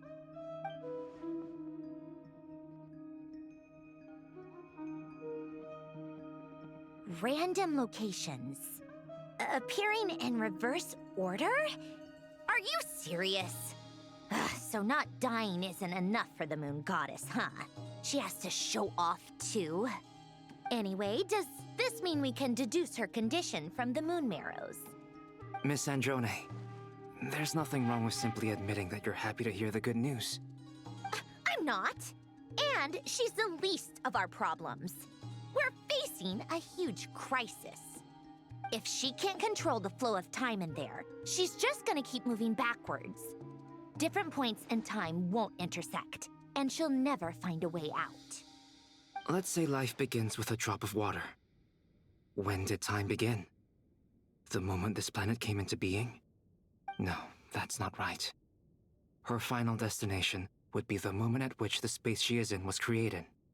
But it doesn't seem like we can influence that space from the outside world. So how can we help her? Also, if she's alive, Rerir and Thelindis might be too. But as far as we know, neither of them have come back out. That space may not have an exit at all.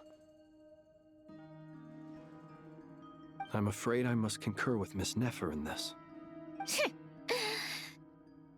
Can't exactly argue with that. Let's leave it there for now. I've taken notes on everything you said. Will it help with your research? I doubt it's gonna help with breaking Dottoro's energy fields. But who knows when it might come in handy. Better to have it all written down than try to remember everything when I need it. All right, I need to get back to my research. Mr. Albedo has made a lot of suggestions that will require my undivided attention. Sure, I'll stay here. I have things to work on.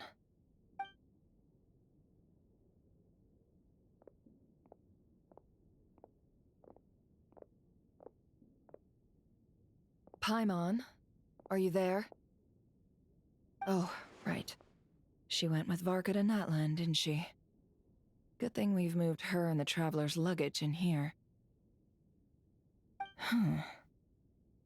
Speaking of the Traveler, where could they be?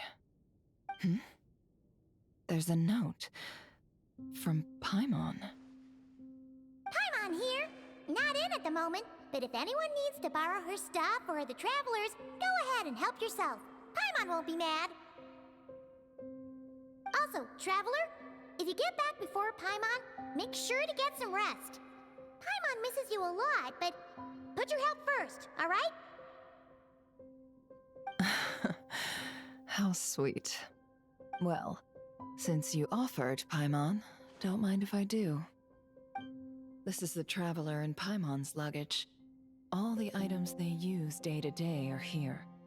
It's well organized. I wonder which of them is responsible for that. What do we have here?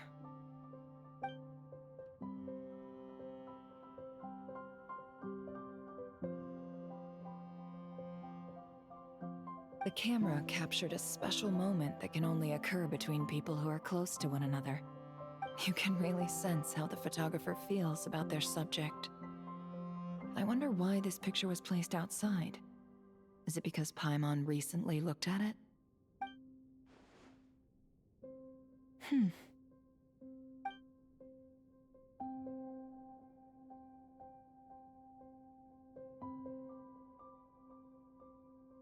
This must belong to the Traveler. Perfect. I'll use this. Hang in there. We'll find you.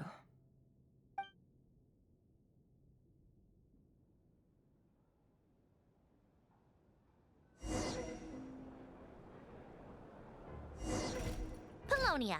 Search keyword world formula and bring me all relevant books.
see. This one is on Tonki's sermon dictation concerning the apocalypse. I believe that the correct term for this is Fortuna. This was an ancient Remorian technology, a wisdom unparalleled. I never imagined that Remorian ideas would be so similar to the diagram I have named, the World Formula. This is strong evidence that human civilization should gradually shed possibilities as it continues to explore and evolve. The end of humankind may well be upon us right now. The sparks of civilization shall run out, unless we consider introducing variables from outside the system. Variables. Surely that can only mean one thing. Descenders? Dottore likely captured the Traveler because of his descender status. But the Three Moons' authority comes from the world itself. Why would Dottore need anything beyond that? Where does this variable factor in? The world formula calculates the fate of an entire world. Introducing a variable would therefore give us...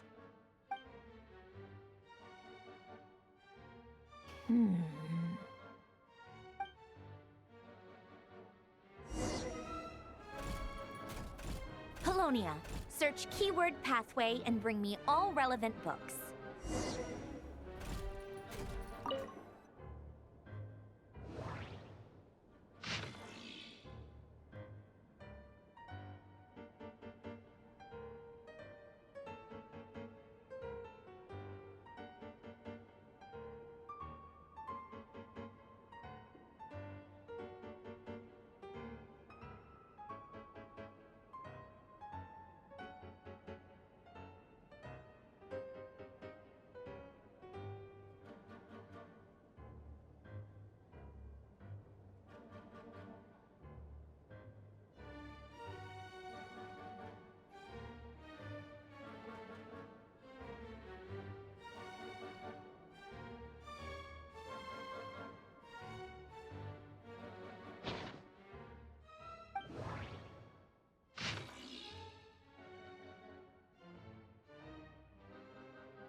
Otonki Sermon Dictation.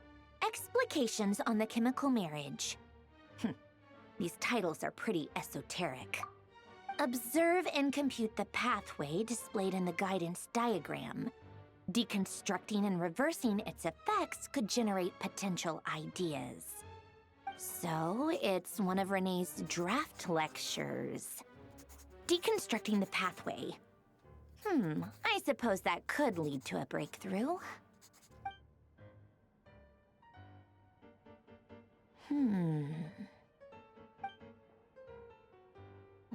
This is so long. This guy sure loves showing off his knowledge.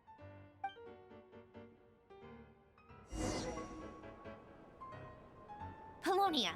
Search keyword tree model and bring me all relevant books.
Most of the experimental devices proposed by the Lilia Crucis Ordo are built based on the simple and basic logical structure of a tree model. Lilia Crucis. Guess they were trying to cover up the name of the Nautitzenkreuz Ordo? When Duke St. Germanus departed, he said, "It seems that there's no going back." Alas, he is only a genius when it comes to machines. In all other things, he is but ordinary. Excuse me? I'm sorry. That's just ridiculous. What kind of book is this? Great Detective Herlock, The Alchemist and the Clockwork Saint? Isn't this a novel? Come on. Still, the author swears that they knew Renee well. Whatever. I guess it's not beyond the realms of possibility that Renee would say nonsense like that on occasion. Memory, wishes, souls, and persona. Frankly, this sounds more like occultism, but if Albedo vouches for it, I suppose there must be some alchemical basis to these techniques.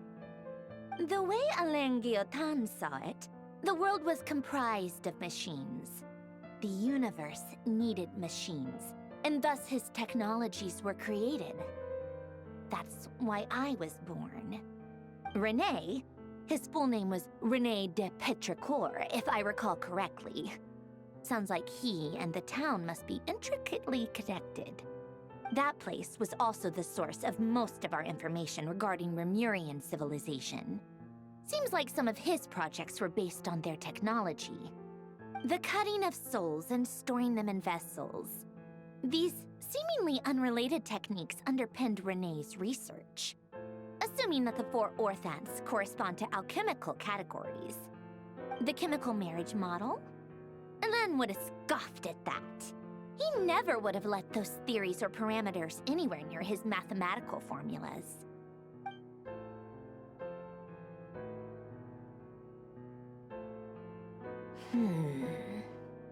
What was Alain's view on Renee? I know he mentioned the name, albeit very rarely. Oh, now I remember. Alain's old notes are here too. They mentioned Renee once. Renee seemed most out of sorts when he spoke to me. A lack of sweet foods has dulled his mind, I should think. Either way, his words are not to be believed. Yep, that sounds like Alain. My subordinates actually did a half-decent job digging out all these materials. Makes a change. Good for them. Some of Alain's old files are completely consistent with these records. He must have gotten them from the Tower of Gestalt. I never knew he got his hands on Renee's records that early. Heh, he may have kept them, but he never even attempted to use them. Didn't believe a word they said. Come to think of it, Renee's world formula was filled with calculations of constants. That shows he believed that the fate of the world to be predetermined. As for Alain... it's been too long. I forget what he said. What would he have said? A guy like him, fervent believer in machines, but not headstrong enough. The world can be changed. It is worth persevering. Yes, that's how he used to think at least. He created that procedure to save this world. Yet the scale of the world's fate proved too enormous. The result was beyond his ability to calculate. He died having never seen the outcome. And there I was, left behind in the ashes of his dreams. Did you really never take a close look at Renee's research? Or did you read it but deem his philosophy incompatible with your model? The very thought of trying to incorporate his ideas probably made you feel sick to the stomach. Well, don't worry, because there's a whole new category of lunatic in town. Next to Dottore, every other madman looks sane. You once asked me what I wished for. Should have asked him instead. He's the one pining for things you'd sooner die than witness.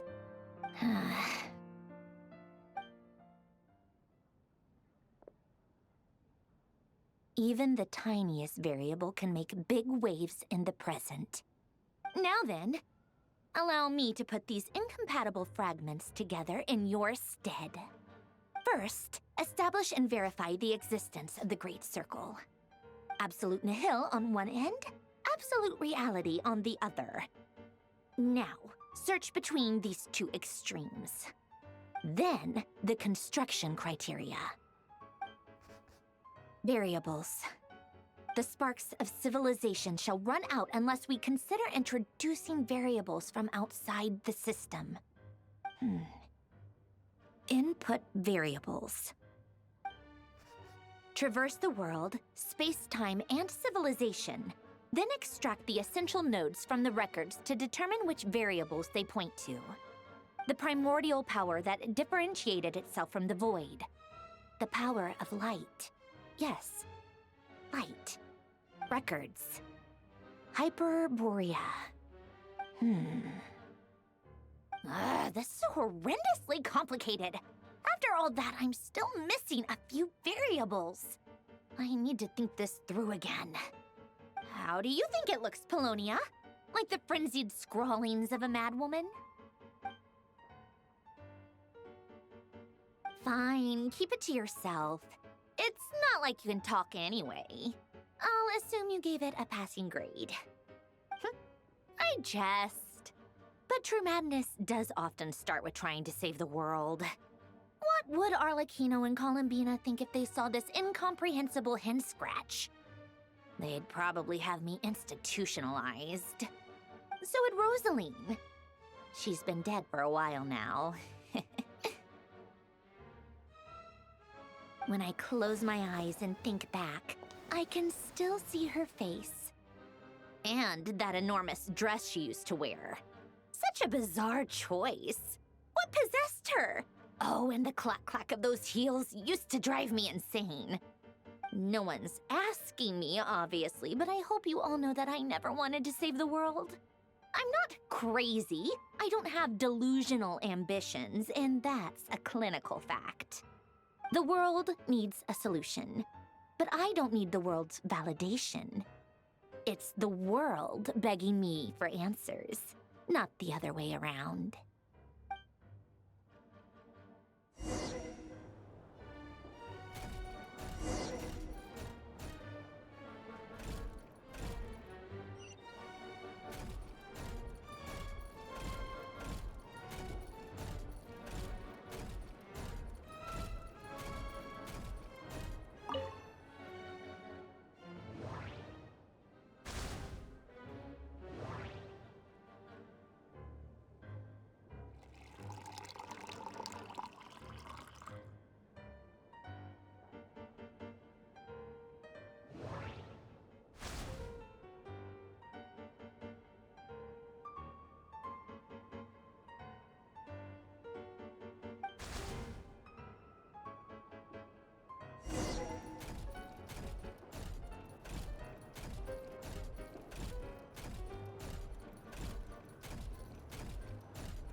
Oh, cookies to go with the tea. Let's see. They must be from that person who brought those documents. I see they're from Hotel de Boer. Something's written on the box. We are proud to present this homage to the Fortress of Meropede's fun-filled mill collection system. Fortune cookies. Have a lucky start to your day. Sounds like a dumb gimmick to me. Be early to bed and early to rise. Get plenty of sun and drink plenty of water. Then things will surely go well for you. What? Are you kidding me? Somehow I doubt that an early night and a glass of water is magically gonna save a world on the brink of existential peril.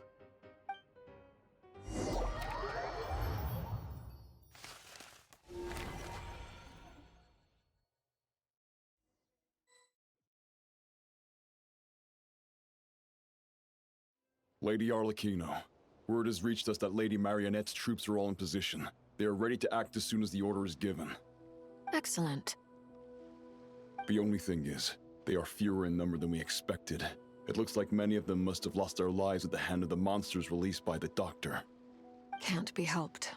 Allow them to join our ranks and keep in contact. As you wish.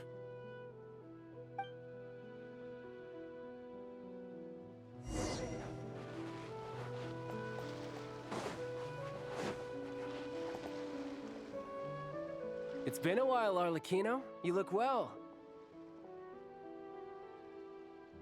Did Dottore really have to build his lab right on the sole path between Snezhnaya and Nodkrai? Had to go on a huge detour to stay out of its line of sight. Sounds like an arduous journey. I assume you've brought word from Her Majesty? Of course, all part of the job. Firstly, the Tsaritsa has authorized Fatui Internal Affairs to review Dottore's case. They will reach a formal verdict on whether he has turned traitor and whether he poses a threat to Snezhnaya. While they're working on that, I've been ordered to come and receive the refugees from Nodkrai. They are nearby. My team will escort you to them shortly. Great. Aside from that, Her Majesty has a message for you and Sandrone personally. Huh? Where is Sandrone? She stayed behind to work since I was making the trip anyway. It seemed sensible to have one person on standby at base while the other came out to meet you. All right, guess that's just how she rolls. In that case, tell her that the Tsaritsa's decree this time is pretty awesome sounding. I think she'll like this one. Still, I wonder what... Wait, what's that? Did one of our troops turn into a monster? Take him out.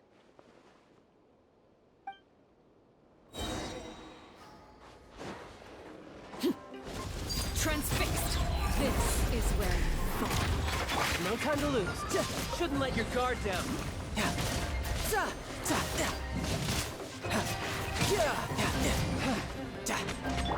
Overruled. You've gotten stronger, Arlecchino. Nice. Stop that right now. I appreciate the praise, but I am not fighting you today. I knew it. Everlasting as the moon! You're mine! Yeah! Yeah! Yeah!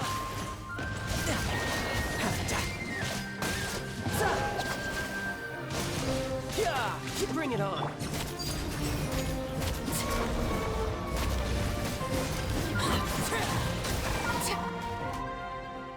I can't believe it. He was a living, breathing human one moment, and the next... Another fine piece of work by our dear colleague, I'm afraid. What in the world has been going on in Nodkrai? A lot. But long story short, Dottore stole 2 moon marrows that should have belonged to Columbina, then built a 3rd moon marrow of his own to concentrate the Trilunar Authority in his hands. What? What do you mean he built a moon marrow? People build roads and houses, not moon marrows. What's his next DIY project? He's gonna build a god? You could stand to be less surprised. We are harbingers. The work we are engaged in makes the creation of gods seem mundane by comparison. I tell everyone who asks that you once crossed swords with Rex Lapis while serving as a key supporter for Rosaline's plan. But right now, you're acting like a common adventurer.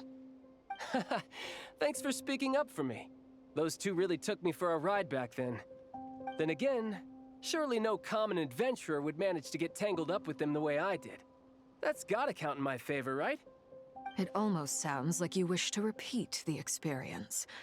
I might have to lower my opinion of you. No. I'll stop talking. Please, go on.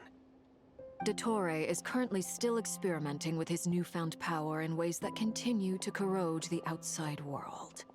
As for the human mutation, I believe this is simply a consequence of his experiments, and not a strategic move. That radiant beast was once a subordinate of Sandrone's. I suspect he was only allowed to live so that he could become an experimental subject.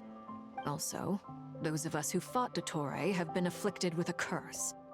As such, I cannot leave Nodkrai. This is so much worse than I thought. No wonder Her Majesty's decree is so extreme.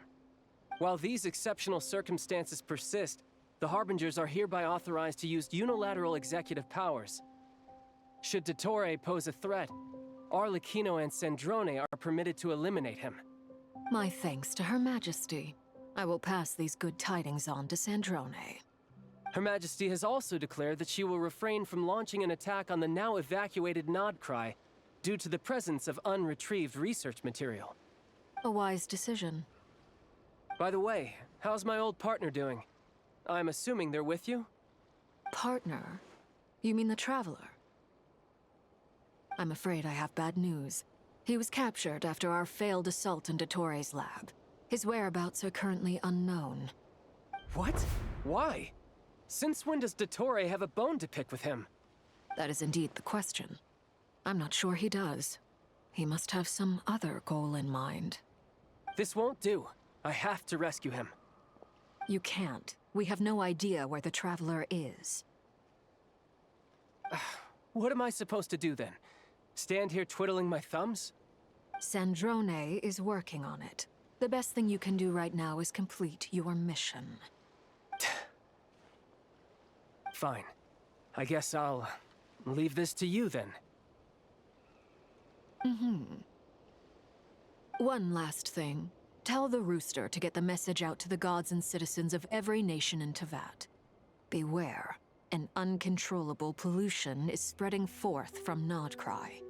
The source of that pollution is a madman drunk on the success of his experiments.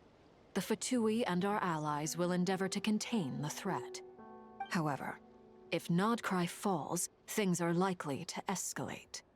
Considering Dottore is one of our own, all Fatui stationed in Nodcry consider it our duty to stay and fight him to the bitter end. Whatever the cost. Hey, don't be too pessimistic. If it comes to it, I'm sure Her Majesty won't stand by and do nothing. I hope you're right.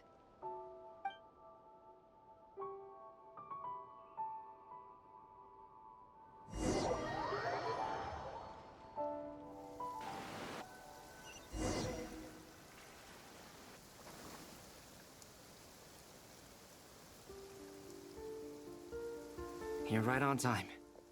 Thanks. Hey, do you think I'll get that gliding exam exemption? I made sure I was on my best behavior in Mondstadt. I landed well outside the city and walked in through the gates. I'll help you apply, don't worry. For now, let's see what we have here.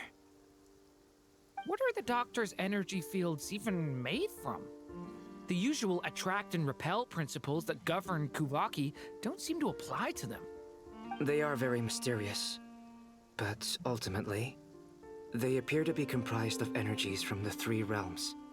Thanks to research by Master in the Hexen Circle, we know that Teyvat's 7 elements are derived from the more primordial power of the Light Realm, which is antagonistic with the power of the Void Realm. Since you have the power of the Dragon Durin within you, I'm sure you can already tell that this energy field contains no abyssal energy. That's true. It's not abyssal energy. It's something pure, wild, and untamed. I've been thinking about something. Do you still remember the device that Dory supplied from the Academia when you and Miss Columbina fought Raria? That was one of the most marvelous feats of ingenuity I've ever seen. The design, the craftsmanship, the material selection.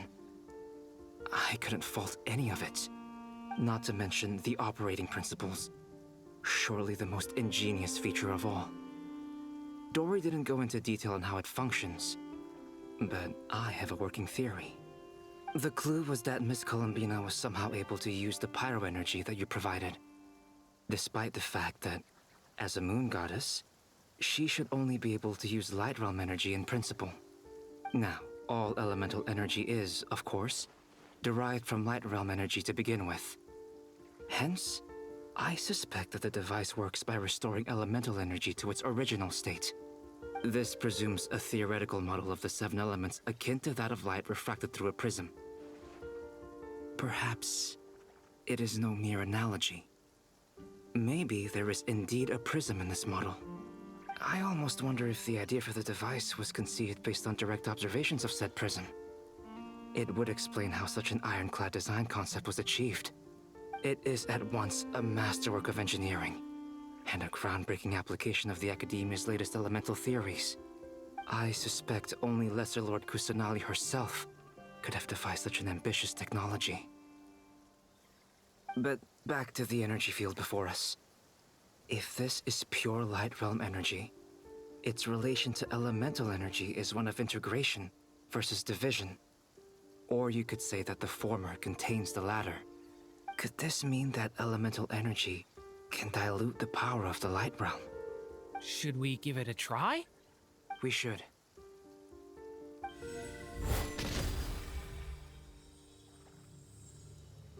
Ha! It works! Clear signs of disruption were detected at the periphery of the energy field. This indicates that elemental energy can disturb or even negate the field. Now you try. All right, here goes. It's working! Switch to abyssal energy and attack again. No surprises there. Abyssal power drains the energy field to a significantly greater extent. I now feel confident in asserting that the energy field is indeed pure light realm energy, and that elemental energy can dilute it. But the energy field is huge. How much elemental energy will it take to neutralize it? We don't have to neutralize it completely. We can try other approaches. That's all for theory. Would you like to continue watching? So you knew I was here? Huh? When did you get here? A while ago. But Albedo sounded like he was working on his thesis defense back there. Back in Sumeru. You can end a person's whole career by interrupting them mid-speech. Very thoughtful of you. I'm truly touched. Could I ask you to lend me a hand? With what? A little test. Try using Anima to unleash a concentrated assault with circular blades, with the goal of breaking through at a singular point. Nice! This time it tore through the field. Tremendous. This is a major breakthrough. Should we go through? We probably shouldn't risk having mutually antagonistic energies in such close proximity. Durin, you stay here and watch the entrance. Hat Guy and I will go in to investigate. Sounds sensible to me. Keep your eyes peeled, Durin. Don't worry, I got this. You two be careful in there. Just give me the signal if you need help, and I'll dive right in. What do you mean, signal? It's based on a new alchemical concoction I developed last month.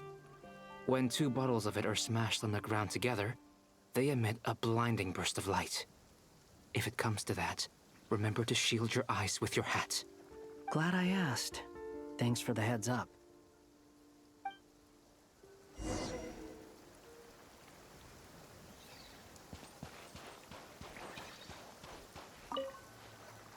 Like I thought. Beyond a certain distance, we can't see the opening where we came in. Maybe that's to prevent people from escaping. Sounds like Dottore style to me. Not much has changed. Things are basically the same here as they were before the energy field appeared.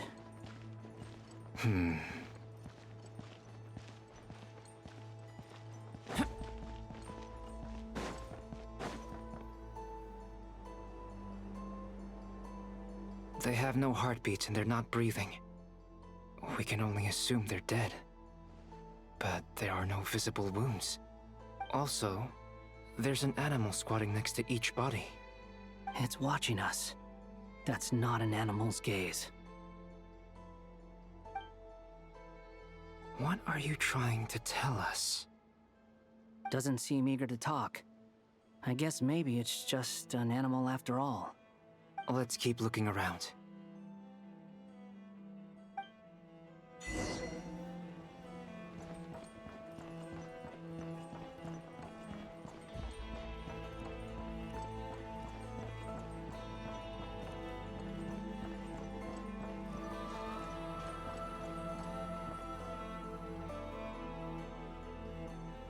Same situation everywhere.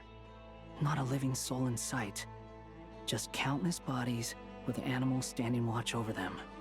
Well, I think we can safely rule out the possibility that they're all pets. Is skirting around the topic your way of showing consideration for other people's feelings Just being cautious. I don't doubt that you can handle the truth.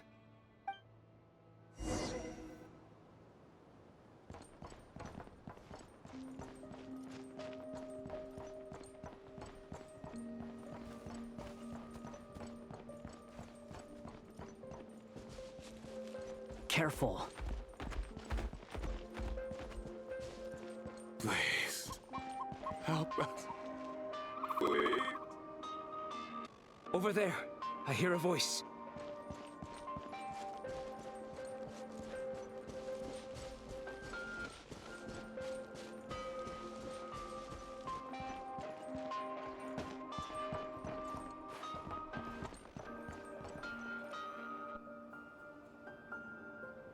Please, help us. Please. What happened here? I don't know. Suddenly, everyone collapsed. Then my line of sight got lower. I still have some of my senses left. I gotta get out of here.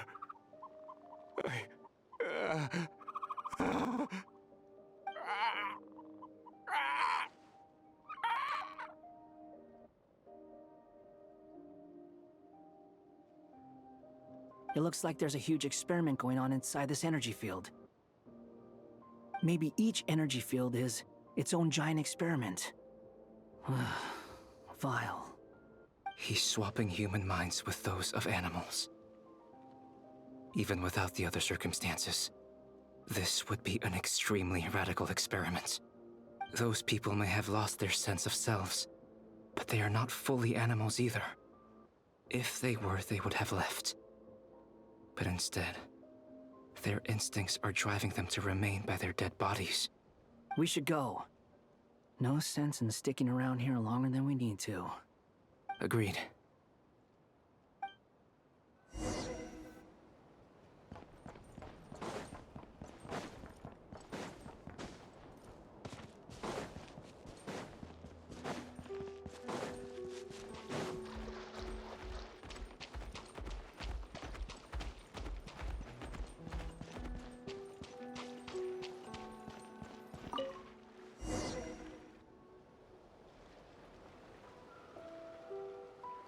You're back!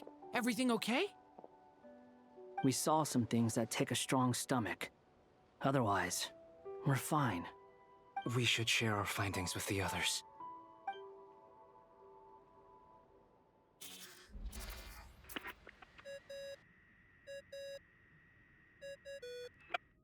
Yes? Who is it? Miss Nefer, it's me, Albedo. We found a way to break through the energy fields. With enough control, it's possible to tear them open using elemental energy. Also, we managed to take a look inside. Dottore is carrying out his cruel experiments on an immense scale. Any residents who have failed to evacuate in time will likely meet a grisly end. Sounds like he's living down to our expectations. Might I ask how things are proceeding on your end?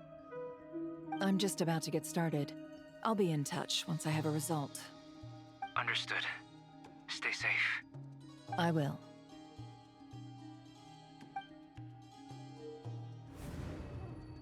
Well, Nefer, I'll link up with you once my tasks are complete.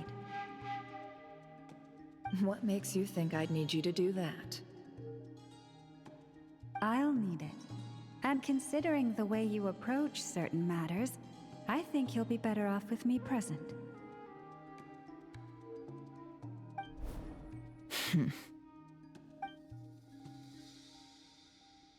Let's begin. Entering simulation mode.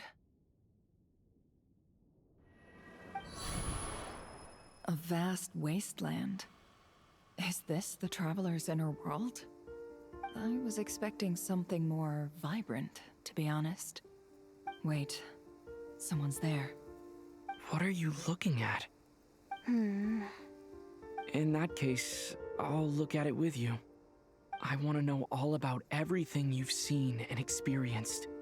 Is there somewhere I should return to? Or should I stay here and be the hero everyone says I am?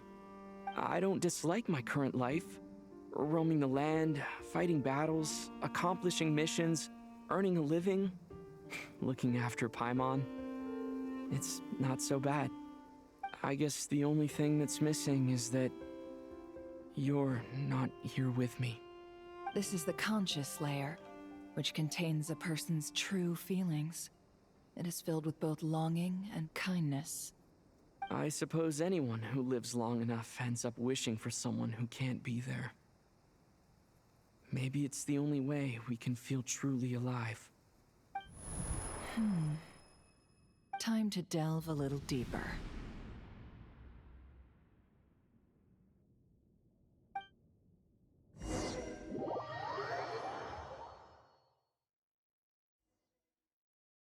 Nasha Town is hardly the optimal choice for a place to live, but it has character and a reasonable population density.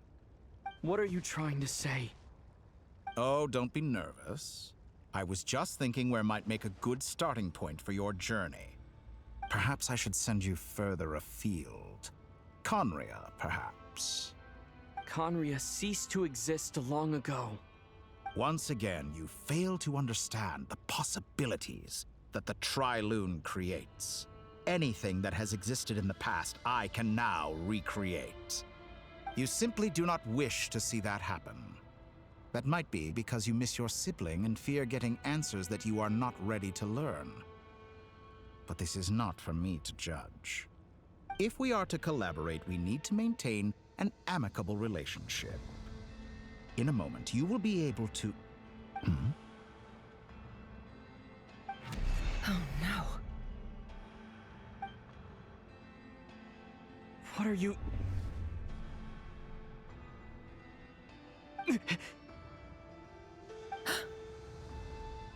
What are you gonna do?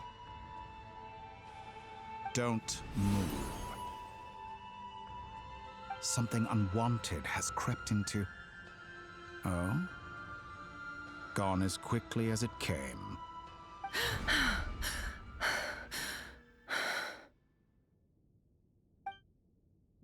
Did you save me? If I hadn't cut the connection, Dottore might have caught you from the other side and destroyed you. This was a good idea, but once is plenty. You were exceptionally brave. Excellent work. Thanks, but now's not the time for that.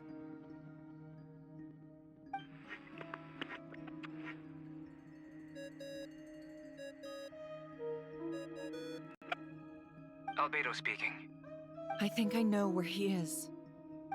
What is this endless darkness? I can't see anything, even though my eyes are wide open. But why? What happened? Ah, sorry about that. I take it you didn't notice. Just now, a friend of yours took a little peek into your mind. Could it be Nefer? How did she do it? Did she use something as a medium to connect to me? Do you think she's aware of your current circumstances?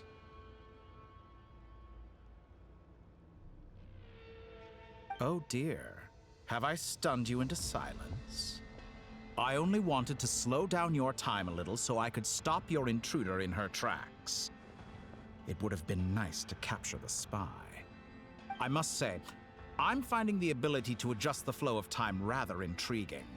The moment you closed your eyes, time seemed to grow impossibly viscous, didn't it? A whole month passed before you opened your eyes again, but only for you. No one else was affected.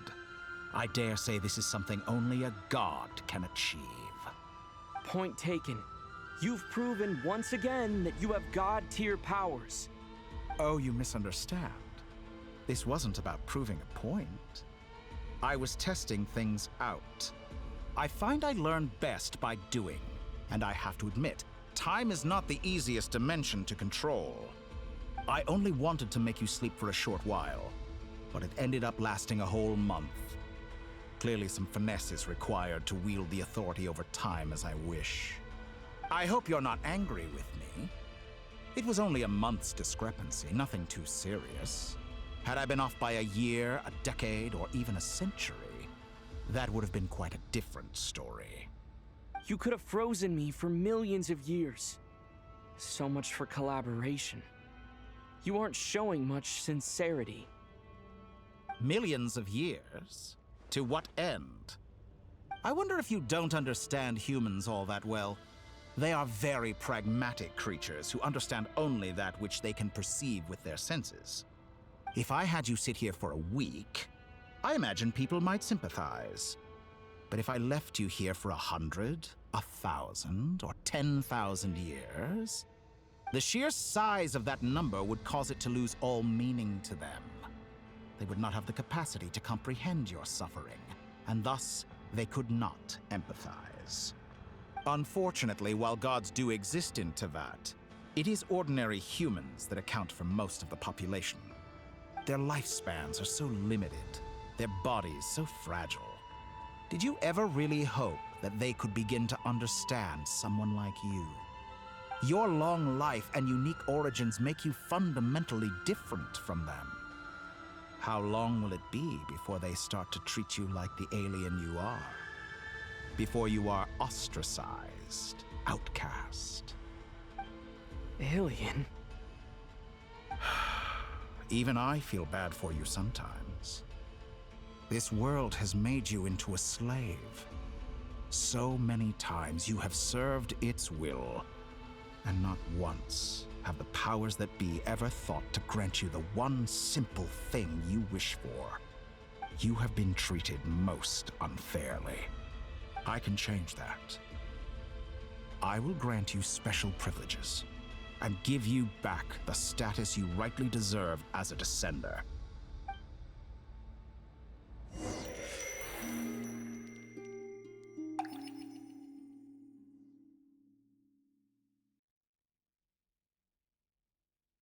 I've entered the past 3 times at this point, but I still have so many questions.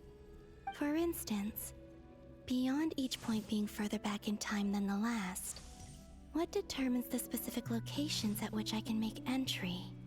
So far, the common thread linking all 3 scenarios is that the Traveler has been present. But it's more than that. I know I sensed something familiar around him. What was it? I'll keep this question in mind as I carry on.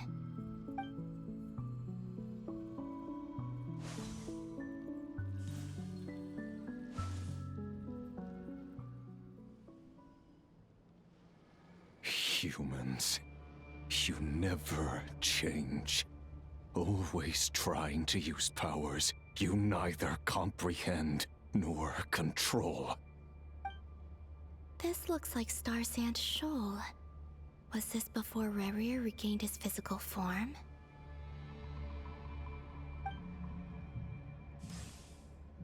You've messed with the cannon again, huh? Sorry, but this round's not gonna go your way. The cannon. That's right. I was at Silvermoon Hall and I sensed an abnormal Kuvaki fluctuation coming from Nasha Town. And right after that, came an ominous power emanating from Star Sand Shoal. My body was once torn into countless pieces and hurled into the swirling chaos of time itself. But even so, my life and will were not extinguished. I wonder if I could try to prevent his resurrection. But how would I do it? What can I do, here and now? Traveler! Behind you! Look at that light!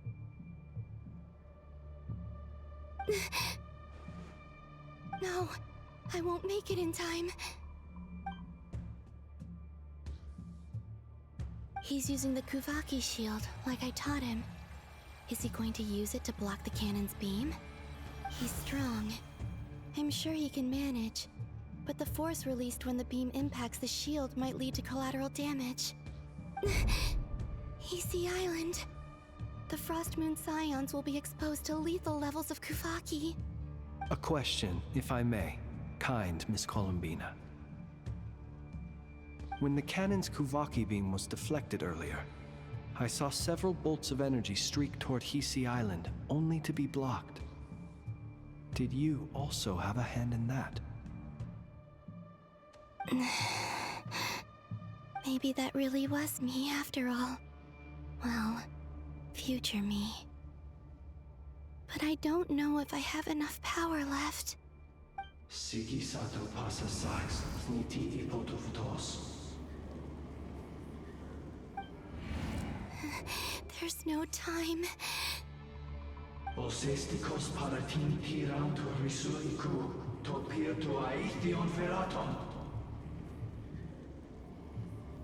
I have to make it. Oh, Frost Moon. Oh, great land. Oh, slumbering moonlight of Notcry. If you can hear me, if you can sense my call, then please, heed me once more!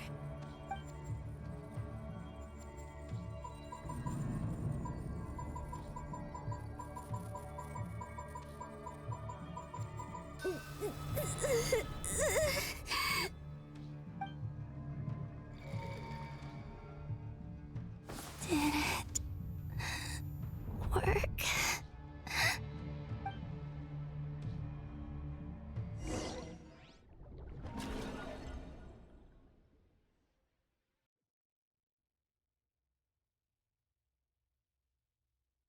Hey, wake up.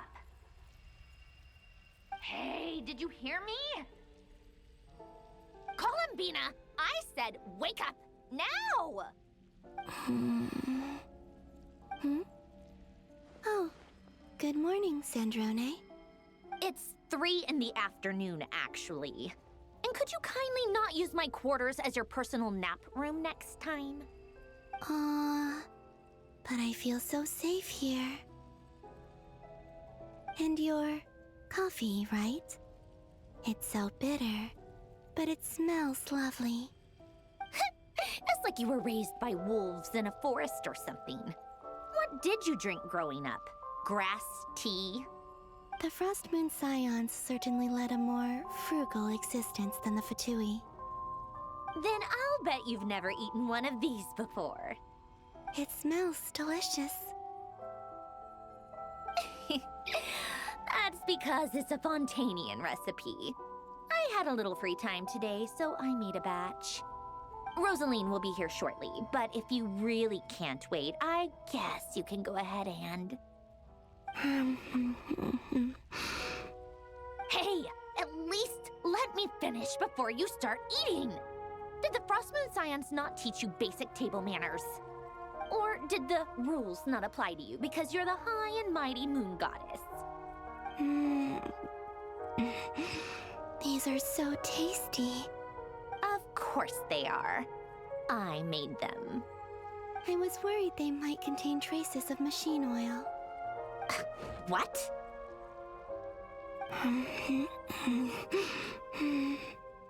You know, there's something I've always wanted to ask you. Why did you leave your old home and join the Fatui? I mean, I'm sure their food was awful. But there's gotta be more to it than that. Well, life there didn't go quite how I imagined. What were you expecting? You're a god. Your followers are gonna make some demands of you, right? Surely you can just answer a few prayers here and there in return for the free food and drink. How bad can it be? Well, would you help other people just for free food and drink? The doctor told me that you were created by a great mechanic, Lord something Fisher. The Lord Artificer. Ugh, some people can't keep their mouths shut. Oh, Lord Artificer. And didn't he have something to do with the, narcissist? Narcissenkreuz Ordo. Yes, that was it. Narcissenkreuz Ordo. So, would you try to fulfill their wishes? You must be joking. I wouldn't go even if they paid me. I don't even know them. Exactly. Well, I felt the same way. I did not know the people who made demands of me. Huh. What do you know? We're on the same page for once. In his later years, Alen did ask me if there was anything I wanted to do. If I had any wishes of my own. Well, I don't. And I'm not in any mood to fulfill someone else's either. Who's Alen? He was the... You know what? Never mind. You're not gonna remember. Anyway, the point I'm trying to make is, neither of us is the self-sacrificing type. Let me ask you this. What sort of place would you like to live in, if you could choose?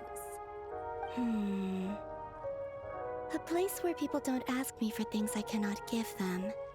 Where they don't worship me, or fear me, but just want to chat with me like a normal person. I'd also like the freedom to come and go as I please. And ideally, it would be somewhere with the smell of coffee and snacks. Not to burst your bubble, but no such place exists in the world. Now, take your snacks and scram.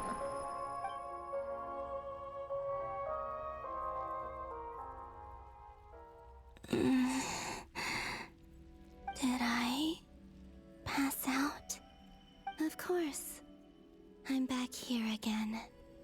I dreamed of events from my past. Sandrone. Traveler. I miss you all so much. Back there. I guess I managed to harness all the Kuvaki energy on Hisi Island. But how did I do it? Time is flowing backwards here, and I can use that familiar power to enter the world of the past. That mystery ally everyone talked about. It was me all along. I can sense that there isn't much more power remaining up ahead. What lies at the end of all of this? Will time keep flowing into the past? And will I ever find my way back?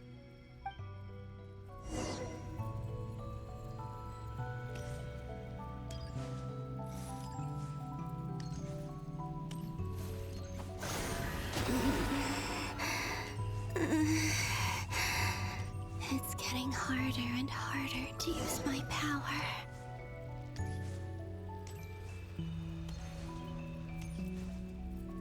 I'm no match for the Abyss in this state. I need to avoid the contaminated fragments.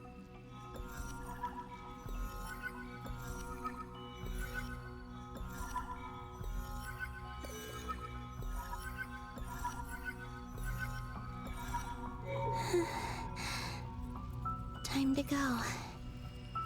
I wonder where I'll find myself this time.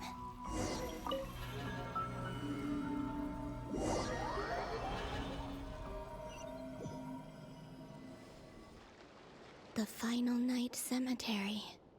This is where Flint's is based. Or not! How are we supposed to read through this many files? Difficult, yes, but it is also our most efficient option. Seems like they're searching for information. Oh, I remember. Flint's and Varka talked about some files on the Wild Hunt. Was this my doing too? To expose the true intentions of this Rereer, we need to dive into Notcry's history. Are my actions changing the past? Or are they simply completing a process? Is all of this inevitable? Or am I the one making these decisions? If I choose not to help them now, will it change how things turn out? Hope we don't land on our heads then. They're my friends. I can't not help them.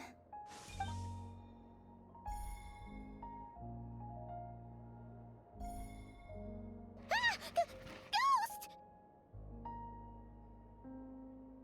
And the other one was... here. Hey! Another file's moving!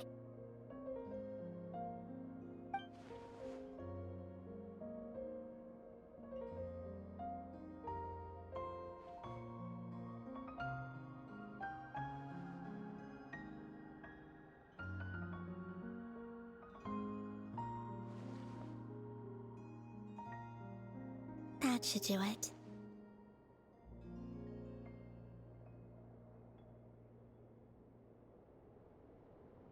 Hmm? Luanatar? You can sense my presence? Wait!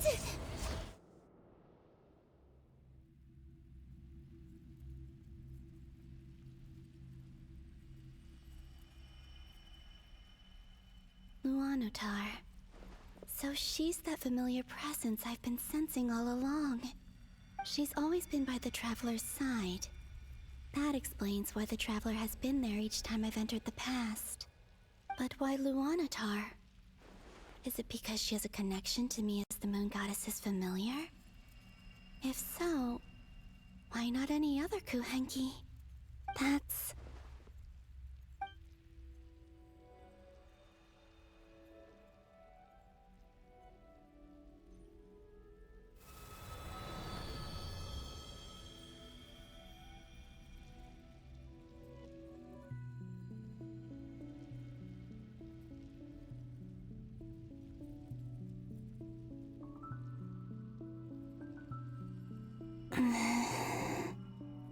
I cannot sense any power up ahead. Just a void, stretching out into infinity. This is likely my final chance to enter the past. It's now or never. I have to find a way back.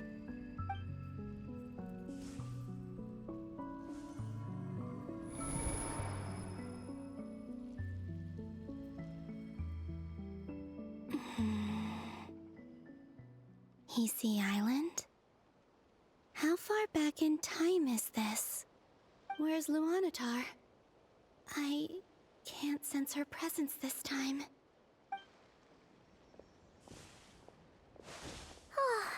Seeing Enefa and Aino reunited like that sure was heartwarming. Traveler, Paimon. No, stay calm. I don't have much power left to change things. I don't even have that much time left here. Think, Columbina. How do I find a way back? A way back... to where? Do I go back to Moon Prayer Night? Or to the future that followed? And if I return in my current state, what will become of me then? Dottoro's actions that day proved that he'd been planning that for a long time. He had already seized the power of 2 moon marrows before capturing me. Even if I managed to get back, how can I fight against him when he wields the Tri-Lune Authority? I can't. If I go back like this, I'll be playing right into his hands.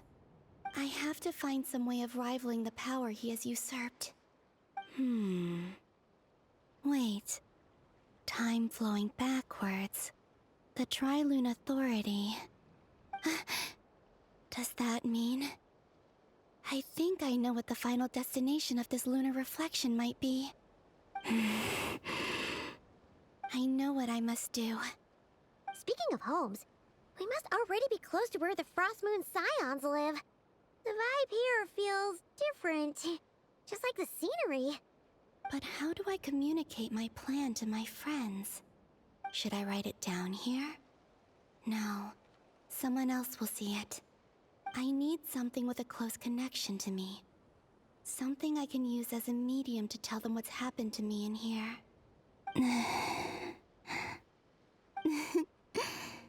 Now it makes sense.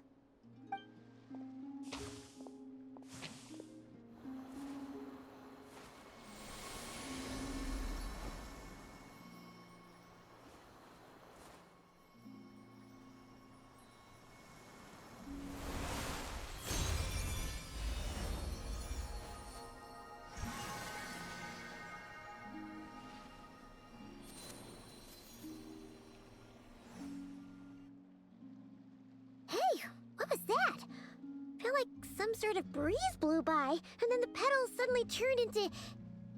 Huh? It was I who brought Luanatar into being. I gave up a piece of my own soul to create her. why I could sense a familiar power from the moment I entered this space. It also explains why she's been present in every past location that I've entered. Because we have a deep connection. Hey there! What's your name? And the reason why there are no more gates to the past after this point is that Luanatar hadn't been born then. No wonder I sensed the trace of a blessing when we first met. But I still didn't recognize the soul hidden within you. Back then, I was just a little lost dove. I had yet to become Columbina Hyposelenia. Go on now. We've got stuff to do. Best you find someone else to hang out with. Hey, you scared it off.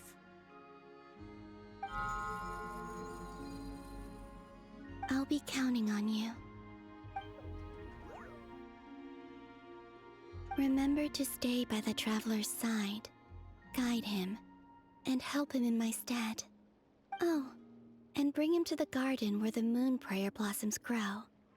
There's a little lost dove there who will need his help.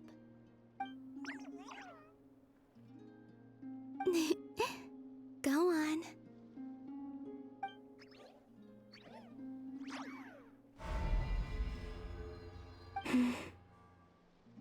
You too. Go and live your story. As for mine must go in a different direction.